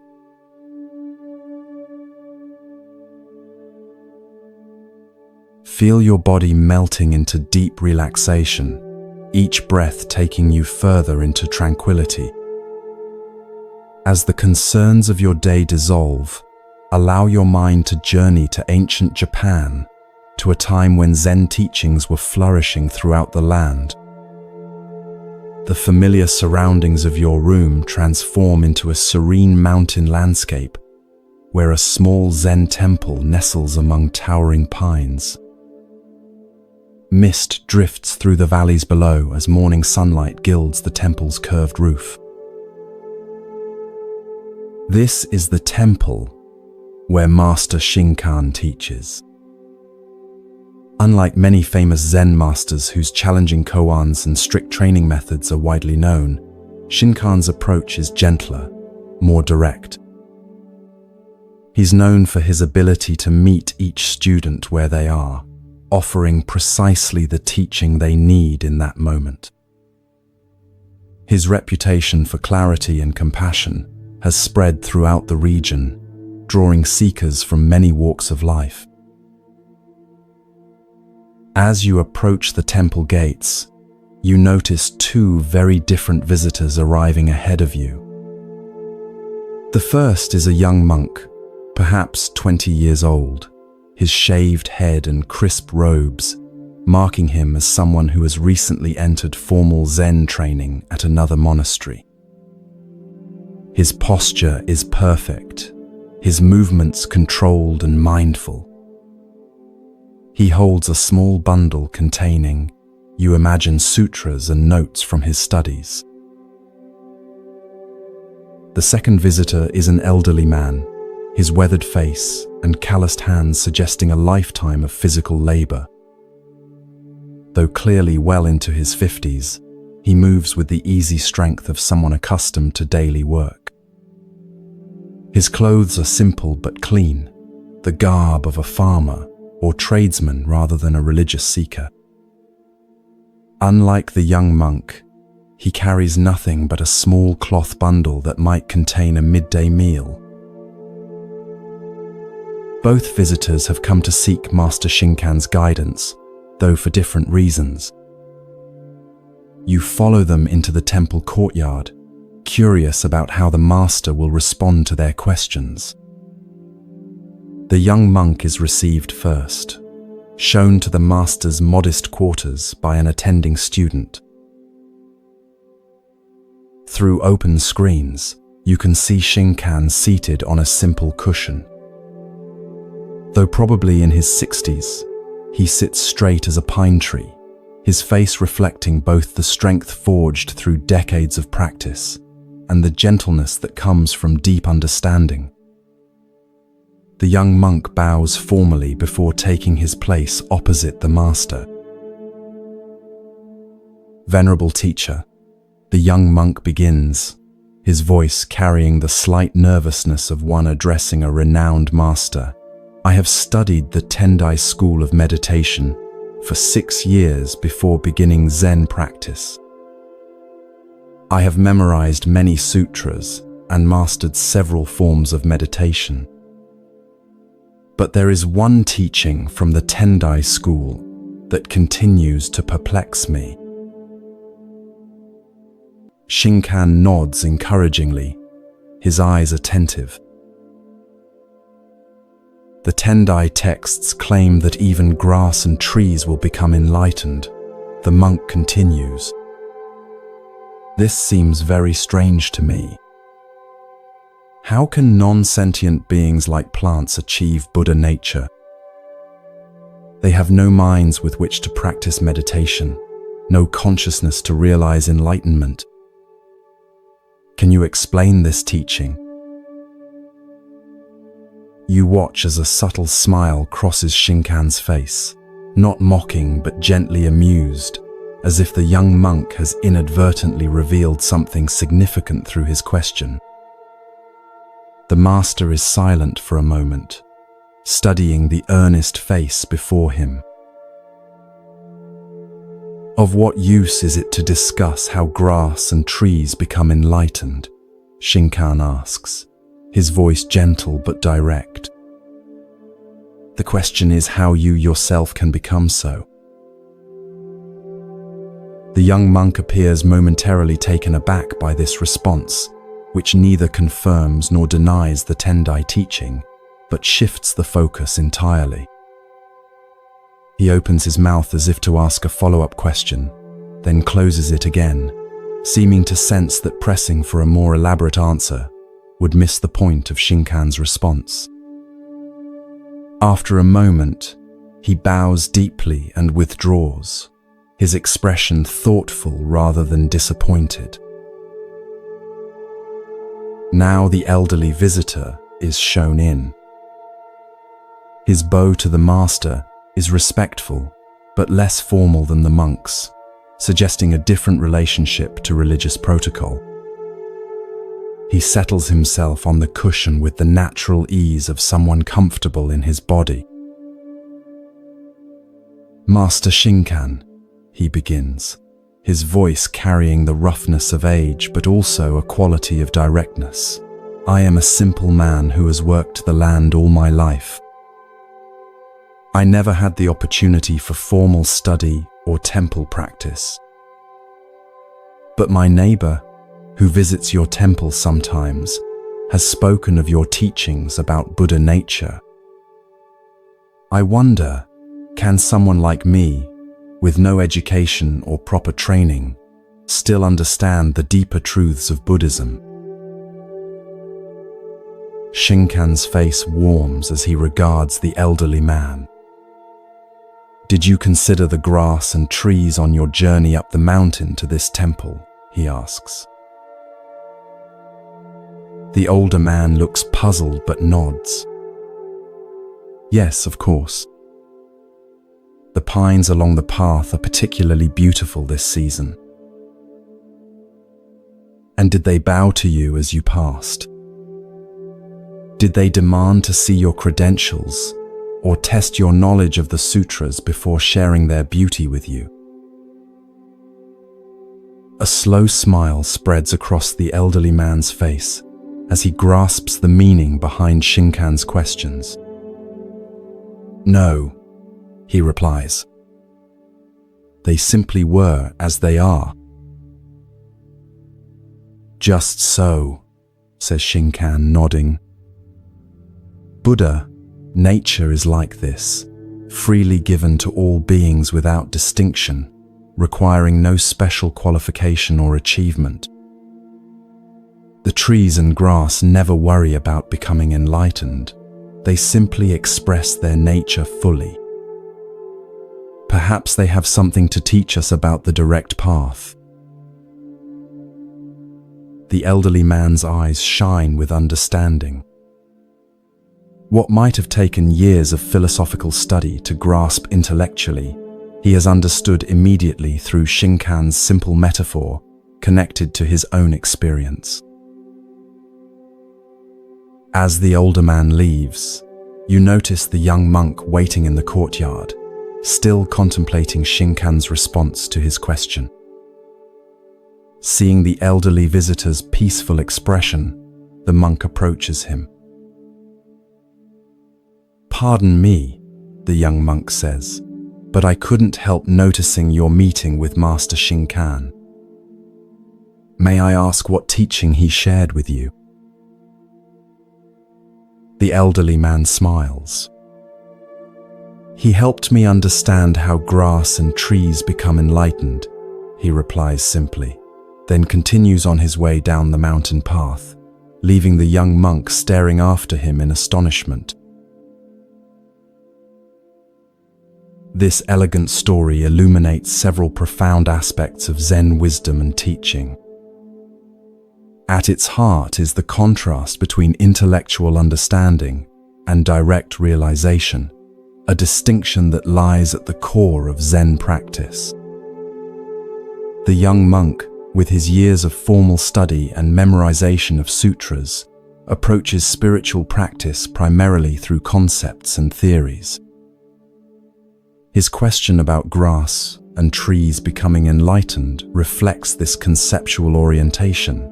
He's trying to fit a puzzling teaching into his intellectual framework. Shinkan's response, "Of what use is it to discuss how grass and trees become enlightened? The question is how you yourself can become so," gently redirects the monk from abstract speculation to the essential matter of personal awakening.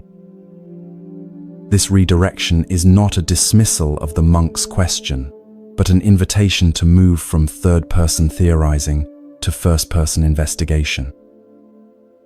True Zen understanding doesn't come from accumulating concepts about enlightenment, but from directly realizing one's own Buddha nature. Notice how differently Shinkan approaches the elderly visitor, whose question comes not from academic interest, but from genuine concern about his own spiritual possibility. Rather than offering a philosophical explanation, Shinkan uses the immediate experience of trees and grass to point toward the universality and inherent nature of Buddha nature. The teaching is tailored perfectly to this student, connecting with his lifelong relationship to the natural world, rather than requiring familiarity with Buddhist texts or terminology. The fact that the elderly man immediately grasps what the young monk has been puzzling over highlights another Zen principle, that direct realization often comes more easily to those with fewer preconceptions and intellectual complications. The elderly man's lifetime of practical work and observation of nature has prepared him for direct seeing in a way that the monk's accumulation of concepts actually hinders. As the Zen saying goes, "In the beginner's mind, there are many possibilities, but in the expert's mind, there are few."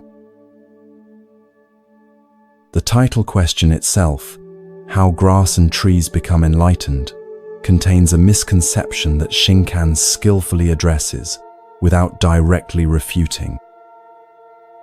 The question assumes that enlightenment is something to be achieved, a state to be entered through effort or practice.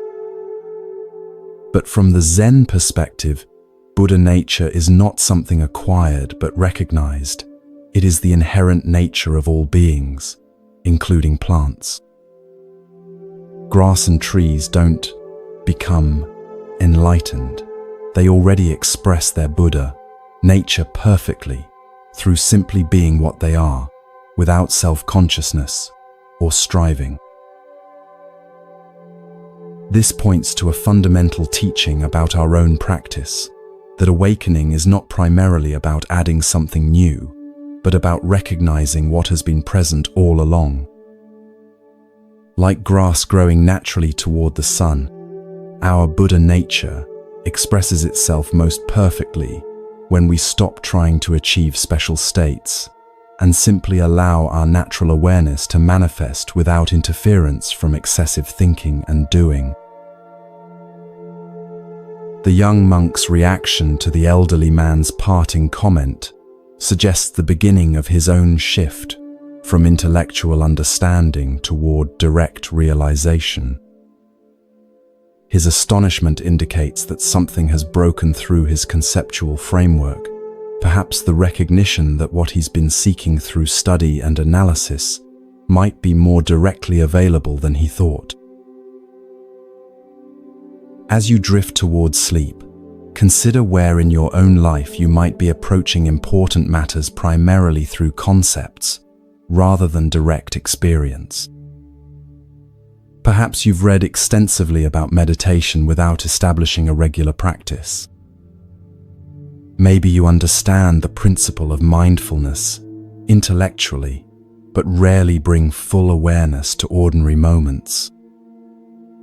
Or perhaps, like the young monk, you've been seeking complex explanations for something that is already perfectly expressed in the simple presence of trees and grass, in the natural awareness that is reading these words right now.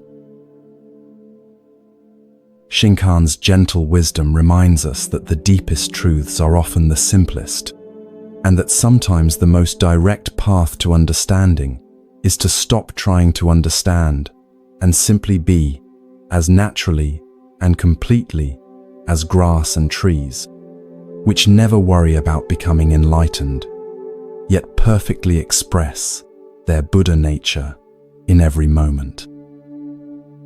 As your awareness merges with sleep, allow yourself to rest in this natural presence that requires no achievement, no special state, no complex philosophy, just the simple recognition of what has been here all along.